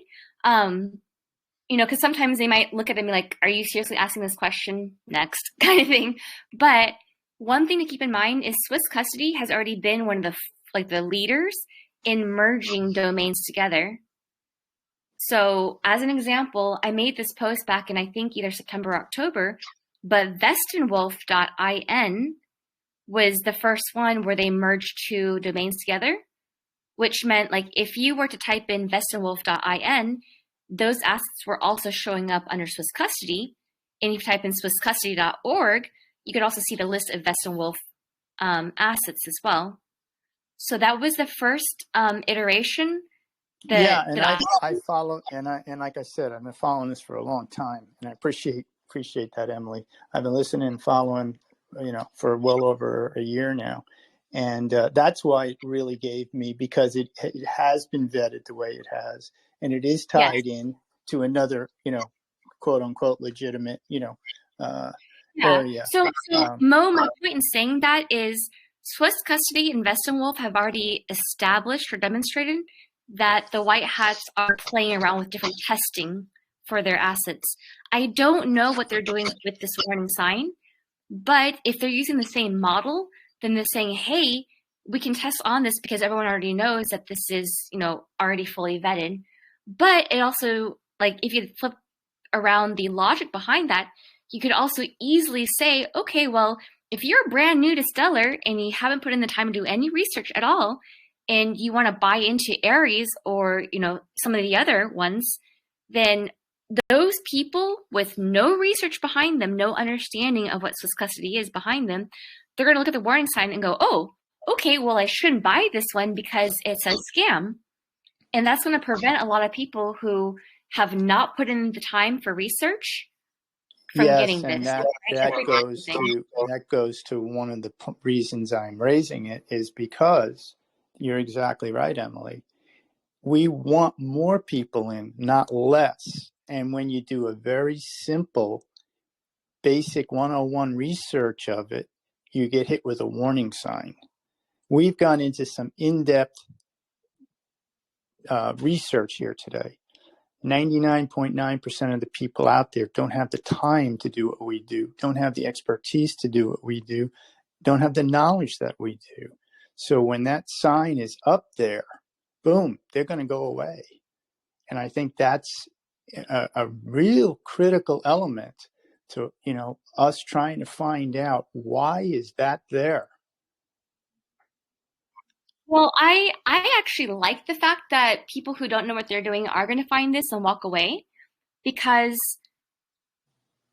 again, everything ties into frequency, right? And one thing that's very consistent in the QSI channel is that people are here for a reason.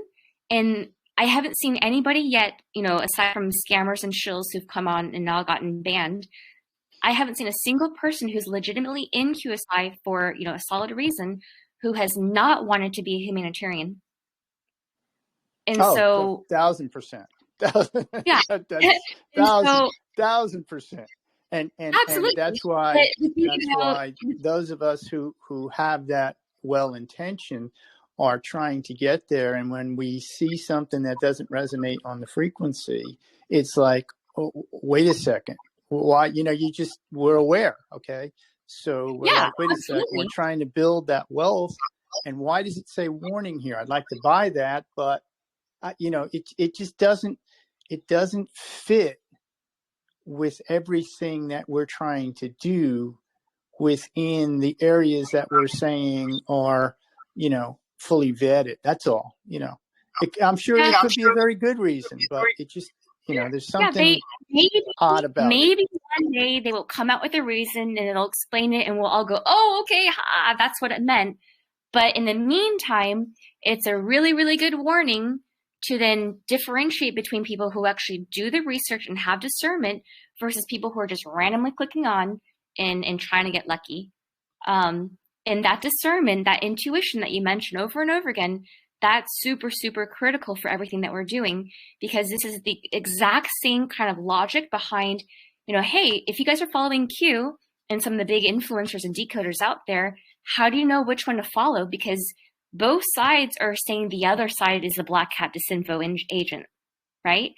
And we have a lot of RV communities, like I can't even think of them off the top of my head, but there are a lot of them who are, some of them say the only thing that qualifies in GESARA are the RV currencies and bonds, and also you can get, physical gold and silver as well. But when it comes to crypto, that's all cabal, right? And then there's like another group of RV people who say, okay, well, we know that XRP is really great too, so let's now approve RV currencies, bonds, physical gold and silver, and only XRP, but Stellar is part of the cabal. right? And I mean, there's just all this nonsense going around. So people who don't have the right discernment and follow the wrong people and then don't teach themselves how to course correct, they're just not on this frequency. They're just not going to be allowed to buy it. And I mean, there are so many people in our chat, in WIP's chat, who have done the research. And if people, ask questions and they get an answer, they can either resonate with the answer or not resonate with the answer, right? Like, I don't care if they don't buy this asset because I don't believe in it. They probably already have other assets that are going to be great for them too. So there's almost no way to lose in this game at this point. It's just a matter of, what's important for them at the end of the day. And do you know how to unhide an airdrop once it's hidden? If you hit a hide. Unfortunately, I don't, because I also don't hide airdrops, so I haven't. Well, I had before the Aqua thing got posted, and some of them are still live. I've seen, so I was going to go in and try and unhide them. So anyway, okay. That one, but thank you so much again, Emily, Gretchen, and Kristen, for your time here today and your presentation. Everything we're doing here is really helpful. Thank you all. Thank you, Mo. Appreciate that. Yeah, guys, like Mo asked such a good question just now, and at the end of the day, it doesn't matter if it's a legitimate project or not legitimate project, or vetted or unvetted. It really just has to do with what you resonate with, because I can tell you, WIP and me and a whole bunch of other people as well, we might start out adding a trust line and buying something, and then later on going, oh crap, we need to consolidate our wallet. So like even this morning, I got rid of, I don't know, like 50 or 70 different trust lines. And some of those projects I absolutely love. I just want to focus on other things right now. So they're less important to me. It doesn't mean that I don't believe in them. They're just things that I believe in more at this point. So these are all like, as you guys get to know your own wallet, you can use that understanding to look at other people's reactions and how they're responding to the DEX, and see if that plays into account for whatever you're researching. Okay, I know we were going to go to Judy. Oh, there she is. She came back. Okay, so next will be Judy Shady. And then I believe after Judy, for some reason, I'm trying to unmute you, and then it keeps popping back up. So if you can unmute yourself, then feel free to ask your question. And after Judy will be Bob Gannon. Thank you, because I thought somehow I got dropped out of the program and I didn't think I would be next. So that's why I kept on hitting the button. I didn't mean to be rude. And thank you for what you're doing. I'm 66 years old and I'm trying my best to get used to this system. I barely know how to work my iPhone. But what the gentleman just said was the same thing that I got when I was going to buy some things too, and it did turn me away. But you know what? I leave it as God didn't want me to have that at this time. I'll buy something else, because basically when I'm trading right now, the people that are just learning, they're only using 1 or 2 XLM or something else. So for 40 cents, if I make a mistake, I make a mistake right now. But my concern is after I buy the asset, or and I don't buy that asset that says be careful, and I go to another one,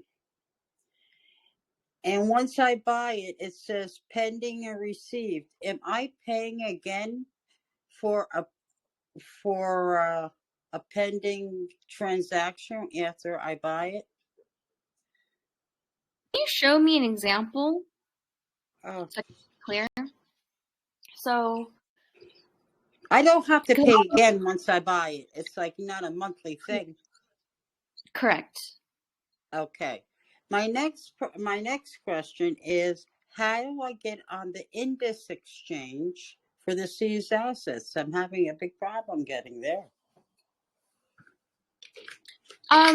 Well, let's save that for the chat, because that's not really a vetting question. That's more like a crypto question. Okay, so leave it for maybe the next time. Yeah, feel free to. Well, what day is today? Today's Sunday, So feel free to ask that question in the QSI chat Right. because somebody can do it sooner than having to wait until next Friday rolls around. Okay, that's not a problem because I don't think anything's going to happen before that. But my last question is, lobster is going to be the new stock market. By what No, I that's not. now, are we once this new stock market and lobster becomes Hey, Judy, the stock Judy, market, are we going to have to work? Judy, Yeah. can you pause for a second? Who is saying that lobster is the new stock market? I Where are read you it getting? someplace on Telegram. Once the quantum comes in, that they thought that lobster was going to be like where the stock market's going to be like. Can you do me a favor and try to find who is saying this information?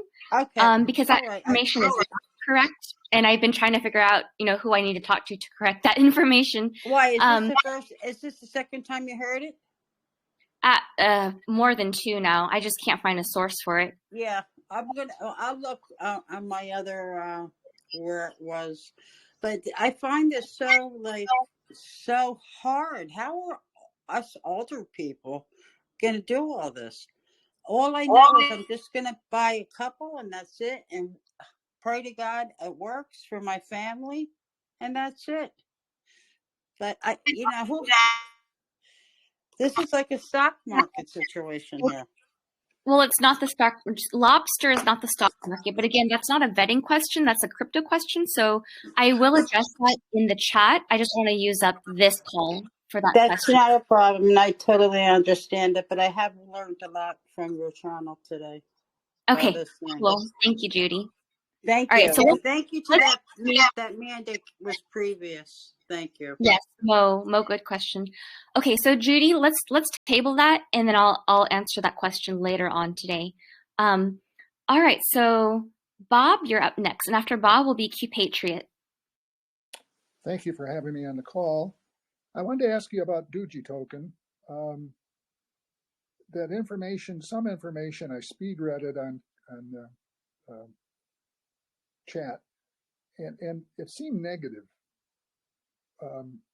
What's the and in your comments on Doji, it's a great token, but is Elon Musk bailing on it or something? He's not bailing on it. Can you be more specific on what you think, or what you heard or what you've read? Well, it was actually somebody in a following post said that they had sold all theirs after the negative news. Just generally, it was a comment about Doji, and it wasn't positive. I'm not really sure what news you're referring to specifically, but guys, again, this is why it's so important to do your own research into stuff. And I do understand that people have limited time, but honestly, these are your investments. This is your fortune that you're playing around with. So I believe if it's important enough for you in your future generations, you will want to spend the time to do your own research into it. That way you're not being swayed by, fake news or misinformation that's being posted here and there. I personally have done research into doggy teas before I started, the channel, right? I was doing research a year and a half ago on doggy tokens. And doggy coins for that matter as well. And so I'm extremely confident in it. And that's why no matter what the news says and other people cash out and it drops the price of the coin, I don't care. I'm a holder, right? HODL, hold on for dear life, because I know the direction of where the project's going to go. So what the market does in order to try to influence other people or people who don't know what's going on, and it's affecting the prices, I don't care. It doesn't affect me, guys, because I'm already solid in the research that I've personally done to vet the assets. Last week, can I make a comment? There was one other post that said, it was good news. It said that Doji is the same token as gold. I thought that sounded kind of technical and read on, kept reading. Do you remember that one? And I don't remember specifically, but I think it might have been Poto himself who mentioned that. And it does make a lot of sense because Doggy T is tied to Ultrastellar, which is tied to ETX. And so if they're backing Doggy Token with physical gold, then that makes a lot of sense because, last year, I think it was maybe around the summertime or something like that, Poto is coming out. And again, if you guys are just hopping on the call, recently, in the beginning of this call, we already established that Poto is the admin for Doggy Token for their channel.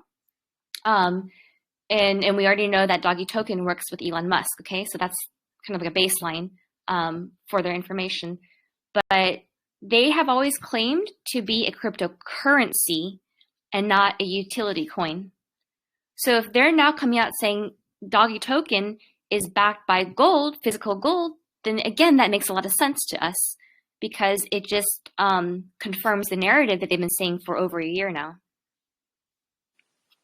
I read the posts that are interesting to me, and I speed read a lot of them because they are. I decide early on they're worth speed reading. Confession. Absolutely. Good catch, Bob. Okay. Bob, did you have any other questions, or shall we move on? Move on. Thank you for having me. You're welcome. Thanks, Bob. Okay, so next was, it's supposed to be Q Patriot. I don't see her name anymore. So that being said, let's move on to Be Still. And after Be Still is a Hummingbird report.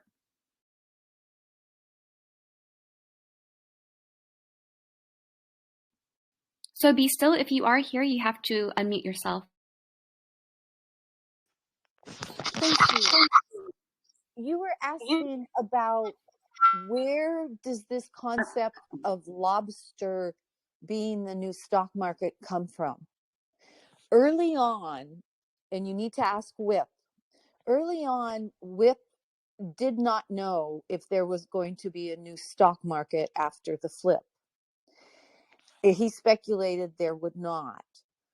He then, a few months back, started posting that there was going to be one, and he speculated it would be on lobster. Now, you're the first one that I know of who has corrected and said, no, that is not accurate. Lobster will not be the new stock market. So that's where I've seen it come from, is actually Whip. He put it out there as an example of what a stock market might run on after the flip. So that's where I saw it, and the fact that somebody else brought it up, you're the first one who's corrected it. So I hope that helps you in your research. It does. Thank you so much. So guys, the reason why it's important to understand terms is because when you use the wrong terms, it actually confuses everybody. And I mean, Whip was the first one to even discover that Stellar and the ISO coins were even part of QFS, right? So his extrapolation is super, super early on. But to clarify for everybody, Lobster is not the stock market. Lobster is an exchange that also has a wallet component. Okay, so this would be like saying that, let's say if you guys are currently investing into the stock market or have in the past, and let's say you have like a TD Ameritrade or a Charles Schwab account.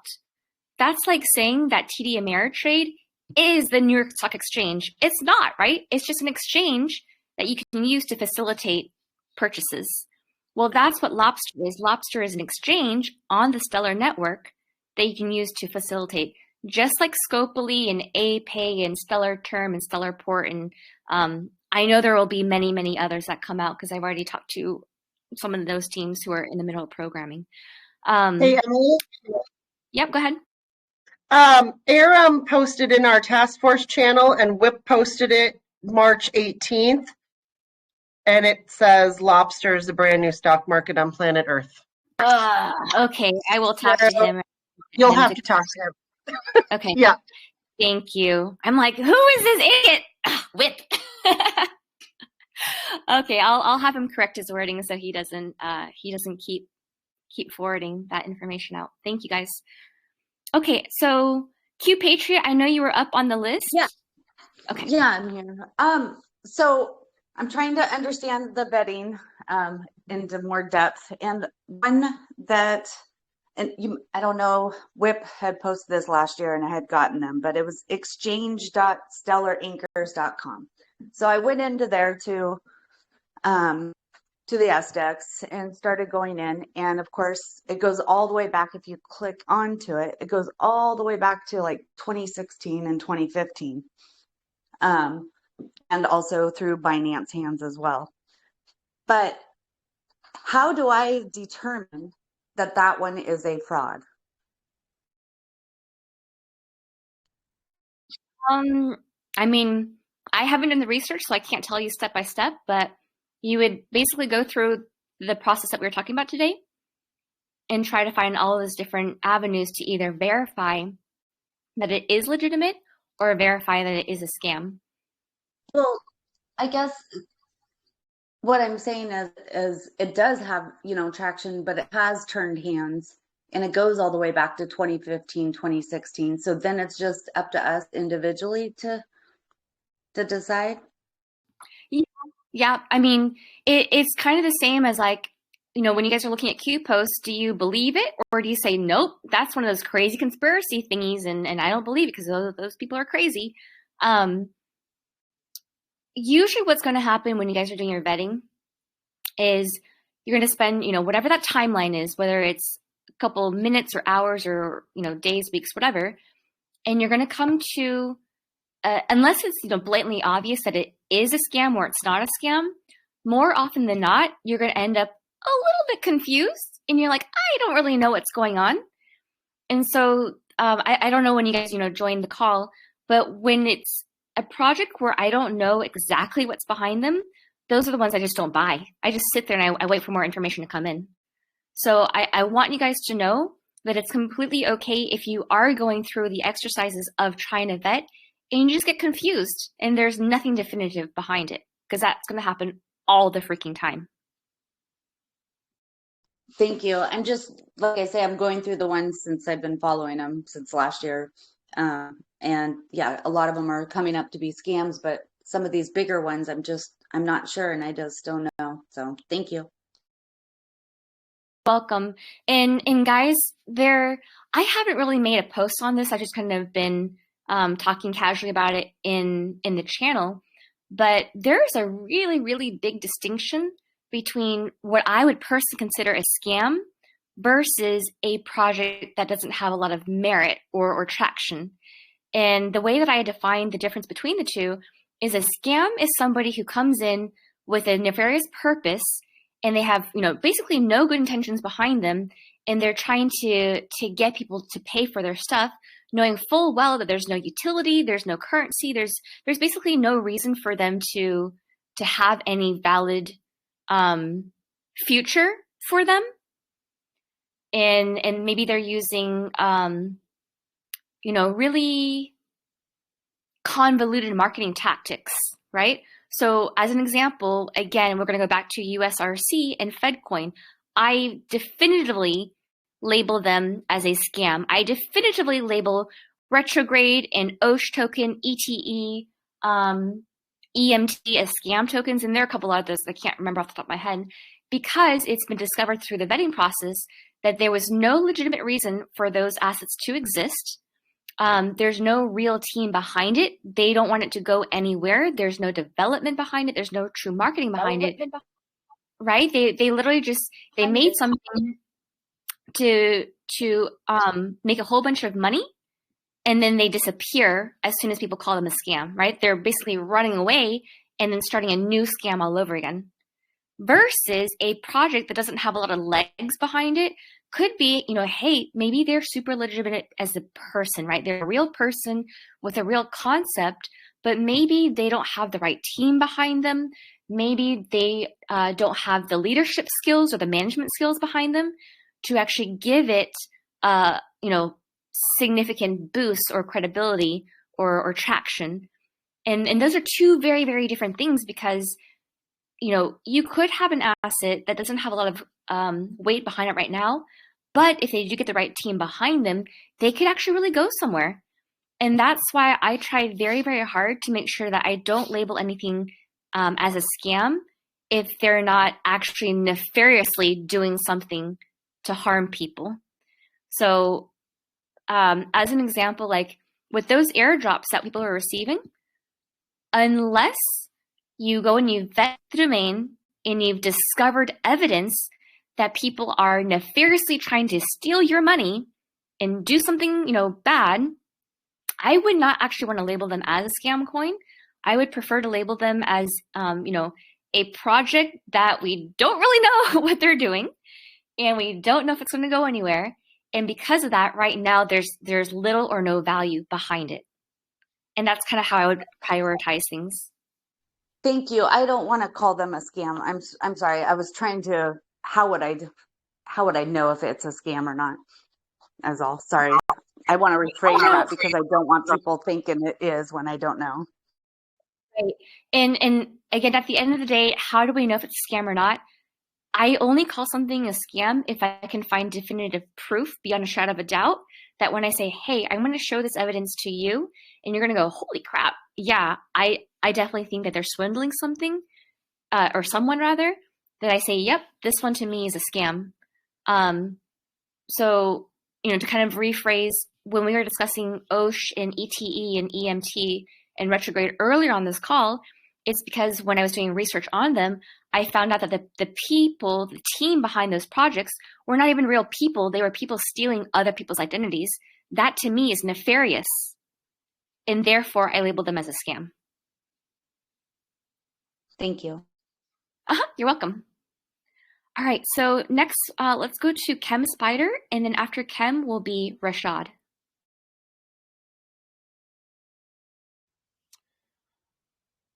Can you hear me? Yep. Yep. I was going to put in my earbuds. Yeah, I understand the concept of people scamming people because I've been under the umbrella for so long. I really like what you're doing. It is actually brilliant in my eyes. And I want to let you know that, like, I want to help people.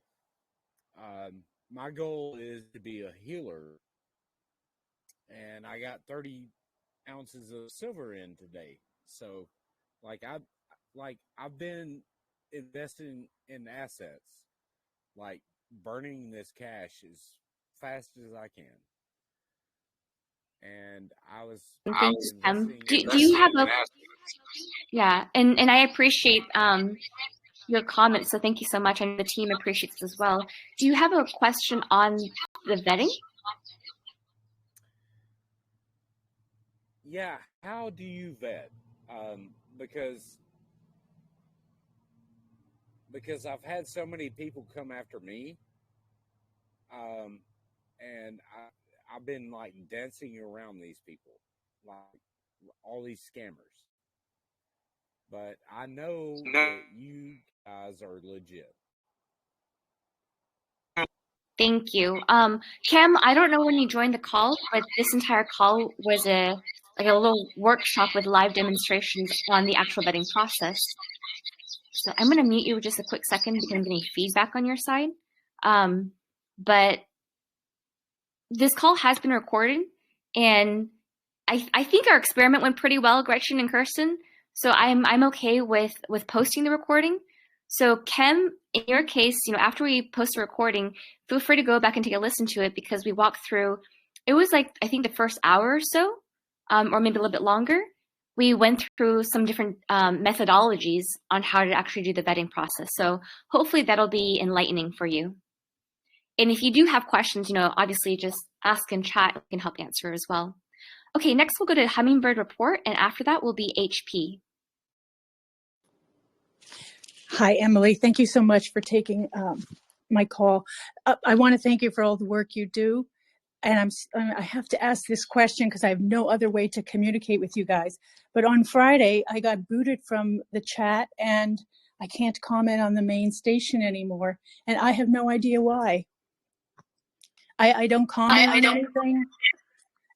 Who can I reach out to? There are a bunch of us on this call who are admins, so feel free to message them, and then we can go and see if we can find information on your account. I don't know how to message anyone. That's how I'm not really proficient at Telegram. Hey, admin team, if you guys are by the computer, if you can just take a screenshot of her username, and then we can go dig around.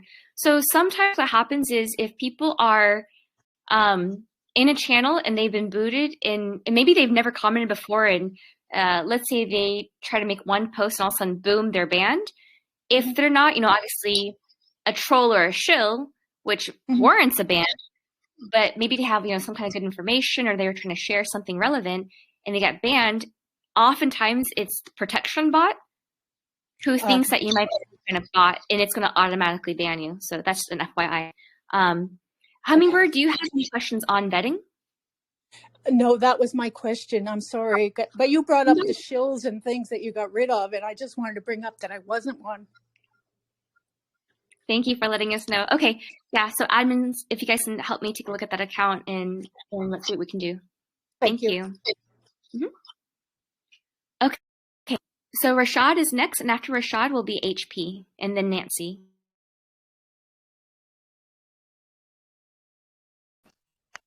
Hello, Emily. Hey there. Yes, this is Rashad. So the question that I had was in regards to Swiss custody. I know when it first started coming out, like last year, I was doing some research on it. And at that point, I didn't really know like how to really vet, but I did notice that when I was searching the domain, it said that it was exclusively for Swiss residents, and that was kind of like a sort of like a mental block for me. And so seeing that that's still not the case here, is there a difference between what that message was referring to and our ability to actually invest in it, or is there something that I'm missing there? Question, and I know a lot of people have been asking rather for, I don't know, many months right now. The way that I see it is there is practically no limit to people investing into it, because even if, let's say it's true that only a Swiss resident can actually invest into it and claim it. And I think, correct me if I'm wrong, Rashad, but I think that requirement pertained to, I think it was the redemption of a specific asset. So it was for the Swiss. But then I also checked, and it was also for the Sovereign Gold one as well. I didn't look into all the other tokens to see if it applied across the board, but I did notice it was those two that I was researching. Thank you. So because of that, I'm not too concerned. Even if it were true that you have to be a Swiss resident, and I told this to Whip, back in like Q3 or Q4 of last year, I was like, honestly, if people are worried about being a Swiss resident, well, at the rate that we're all investing into this, we're all going to be bajillionaires. So what's to stop us from just buying a house in Switzerland? And then poof, you are instantly a Swiss resident and you qualify for redemption. Yeah, absolutely. I was thinking about that too, and it wasn't a major problem. It was just something more of just a legality thing in terms of our ability to put money into it now, and then we can deal with it later once we cross that bridge. But thank you very much. You're welcome. On the flip side of that, guys, and I had mentioned this a long time ago, I just haven't talked about this in a while. Let's talk about the opposite, right? Like, in the event that everything changes contractually speaking, it's also possible that post-event, they're going to remove those restrictions. And that could have been a barrier for whatever reason leading up to it. So, I mean, at the end of the day, either way, you're covered. And they're not the only ones. I can't remember which domain this is, but there's also one for India as well. Again, I can't remember which asset it is, but their requirement is you have to be a resident of India, right? So there are a handful out there, but I take the same approach to all of them. And I do plan to have houses all over the world and in the universe. So I'm just frankly, I'm not concerned about stuff like that. Okay, So let's go to HP next and then Nancy after that. Hi, Emily. Thanks so much. First of all, I have a comment and then I have a question. I really like how you are presenting this today because this is how I learn. I got onto my Lobster account. I looked at in front of my computer, Stellar Expert. I followed everything that you were doing. Now I'm brand new to crypto and I'm sure that all these other people are not. But for me, this is how I learn. So this is like so much better to be able to see and follow and right in the moment live, see everything. So I really like this format. That said, my question is this. Now, remember, I'm brand new. And I want to understand the vetting, and I'm already, feel like I've learned a lot today. But if you are brand new, is it true that the Indus exchanges, the index folks are like safe and scam free? I know that's a very general way to put it, but are they safe? Oh, first of all, thank you so much for the comments. We really appreciate that because, when we were talking to the task force team earlier, we're like, oh my gosh, how do we even show this live time? Because usually we just do our research on our own and then we come out with a report afterwards. So we weren't sure how this call was going to go today, but thank you so much for the kind words. To your question, Indus is kind of a different animal. It's very similar to Swiss custody, although Swiss custody people, like over the last couple months, many people have been able to do their own research into Swiss custody, Bank of Swiss or whatever that the name of that bank is called, and pull up a couple other reports and documents and websites that then link back to it. So that's been really, really helpful. And I posted 2 of them, I think either this morning or last night as well, that somebody named VN had done. So for Indus, it's going to be a lot more difficult because they haven't made any public announcements. And so the only thing that's been made available so far is that same friend that Whip and I have a contact for, who then, does a lot of personal things with Jed McCaleb. That information was provided to us because Jed McCaleb knows of Whip's channel, and he has recently learned about our channel. And Jed is very, very impressed with Whip because, and I can't show this information, guys, so this is just me verbally giving you a synopsis of some of the text messages that have been passing back and forth. But Jed McCaleb, in the meeting with, our third-party friend, more or less was like, holy crap, how did Whip know about the quantum matrix before we knew about the quantum matrix? And that just shows you the power of Whip. Like, he knows so many important, fascinating things, and he can put together in his head long before other people do. And so that's why Jed was confident in sharing this information with our third-party friend, who then shared it with us because they want us to start promoting Indus before it becomes a thing, right? Because they know that people who follow Whip and QSI are also studying the RV and GESARA. And so they want us to be a part of this before it becomes live. And they did mention that, and they didn't give me any timelines, right? So I don't know if it's going to be this year or next year, but they did say, like, as an example, Indus is tied to CBDC and the quantum system.finance tokens and a couple other ones as well. But they did say that eventually when this matrix becomes, fully, I don't know if it's going to be before they launch Protocol 20 or when, but as this matrix is being developed, the governments of those countries will also make their own announcements publicly. And then after they do, Stellar will then follow behind and make their announcements as well. So when it comes to Indus, because it's so mysterious, for lack of a better term, esoteric, then the vetting at this time can only be done in terms of, do people believe in what Whip and I are doing, or are they still hesitant? And we have, posted some of those pictures. I don't know if you guys have seen it or not, but if you have seen, some of those quantum pictures we've been putting out, those images came directly from Jed with the express consent that WIP can share them. And so WIP, obviously will pass information to me as well for this channel. So again, it goes to, do you guys believe that the information that we're receiving is actually coming from Jed, or do you want to wait until there's a little bit more certainty to see, if and when those governments will actually make those public announcements? So that's kind of like basically the only thing that you have to go off of at this time, because we're just so early on. That's all I have to say for Indus. That's fine. I guess my last comment would be, well, then I'm all in on Indus because I fly by my gut. And I really can't say enough to my intuition, my gut telling me that God plopped me down here for a reason, and that this whole group has been so very kind.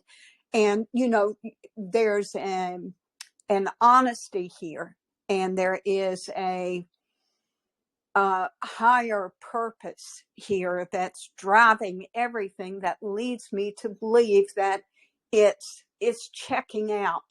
Just my gut level, it's all checking out.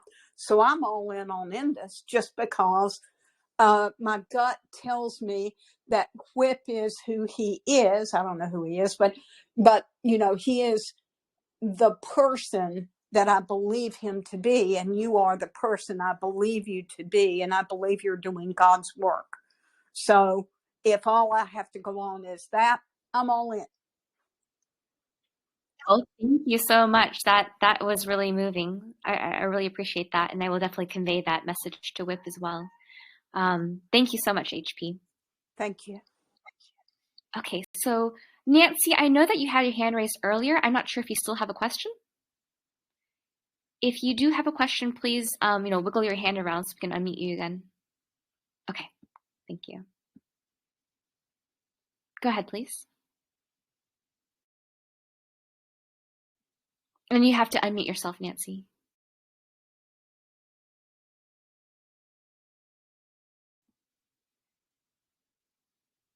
I don't know if you're talking, but we can't hear you.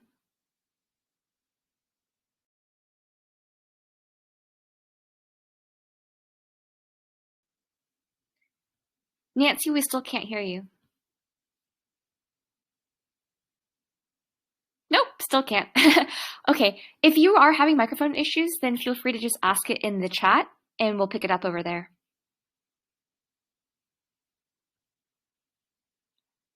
All right. Okay, well, before we close out the call, does anybody have any final questions for vetting?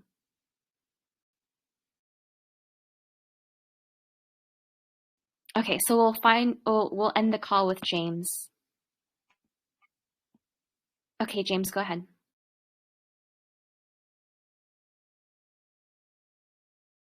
And forget you to unmute your own microphone as well.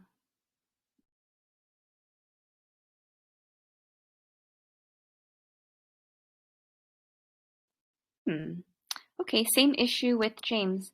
All right, third time is a charm, and if this doesn't work, we'll close out the call. But let's go to Diane T and see if that works. All right, Diane, please unmute yourself.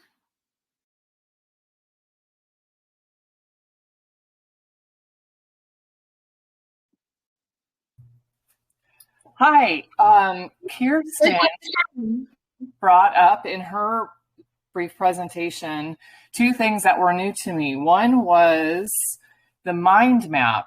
Can you expand on the mind map some more? Because that was interesting.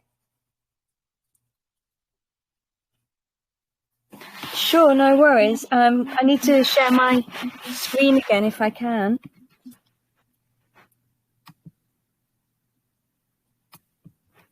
So if I take you to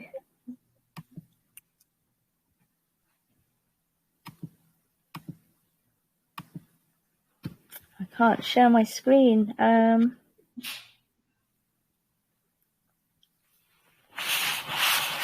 I've got no button to share my screen, unfortunately.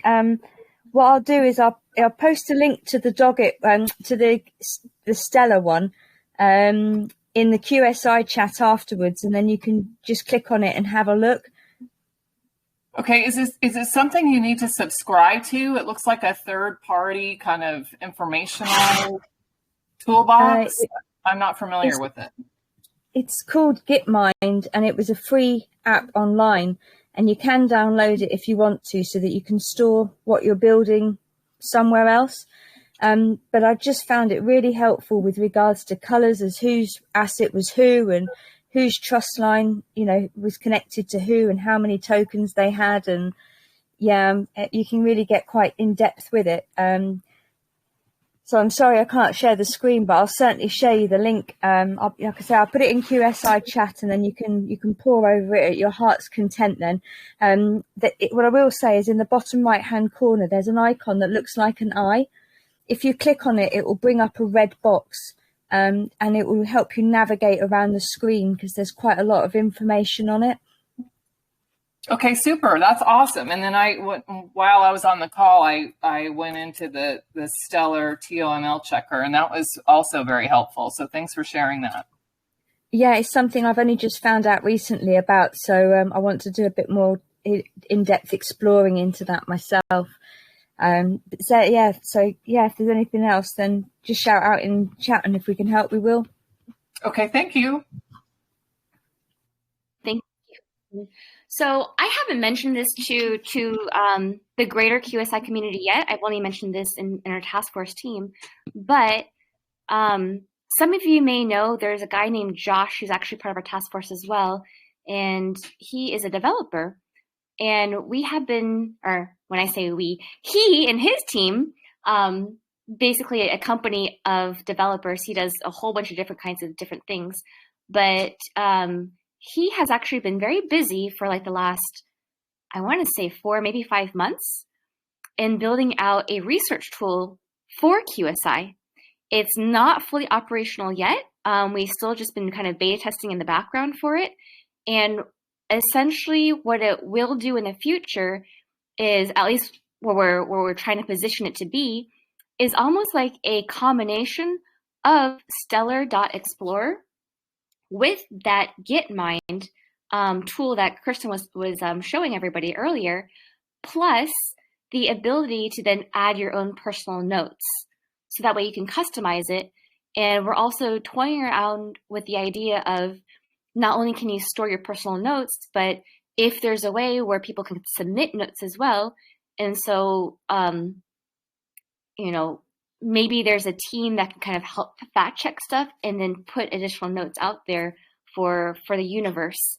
So as an example, like off the top of my head, I can think of in Stellar Expert, we were talking about earlier, where some of those wallets are actually exchanges and or big, major wallets, like Exodus as an example, but it's not labeled on there. And so one of the suggestions for Josh's developers was, can we then include a note where it says, okay, Emily thinks that this one could be Kraken. And so it'll just be my personal notes versus, one day it's like, okay, I think I've vetted this enough. I'm going to submit my note. So it goes into the developer side. And then after they, go through their process of vetting, they can then say, okay, now we have confirmed that that specific wallet is Kraken or Exodus or Lobster, etc. That way, I think it'll be helpful because those of us who have, really started doing the research into assets, you guys all know exactly what I'm talking about. Oftentimes, we're going through Stellar Expert and we have like anywhere between 5 to 50 different tabs open trying to keep track of where everything's going. And it's really, really hard to keep track of because you can't save anything. And so I know a lot of people, they scribble on paper, or some of them, they'll type it into a note. I do both. And so you guys might have seen my old post from back in September, but I was researching the Shade assets, and I had 6 pages front to back of just, chicken scratch of my notes on there. And that's unfortunately what a lot of us do until we can kind of put some sense into it and then make nicer notes in the Gitmind stuff that Kirsten's doing. So long story short, QSI is developing something to be used as a research tool. And we hope to launch it in the second half of this year so that everybody will have access to that tool. So, okay. Well, with that being said, let's go ahead and close out the call. So thank you so much, you guys, for participating in this, for for your great questions, to Kirsten and Gretchen for also sharing their research and their research methodology for everyone to kind of see and follow along, and hopefully help, be able to help you refine and hone in on your own research strategies. And again, after I close up this call, if you guys have any comments on, what you liked about this call and suggestions on what we can do next time to improve it, please let us know in the actual chat. All right. Thank you guys again, and I'm going to close up the call.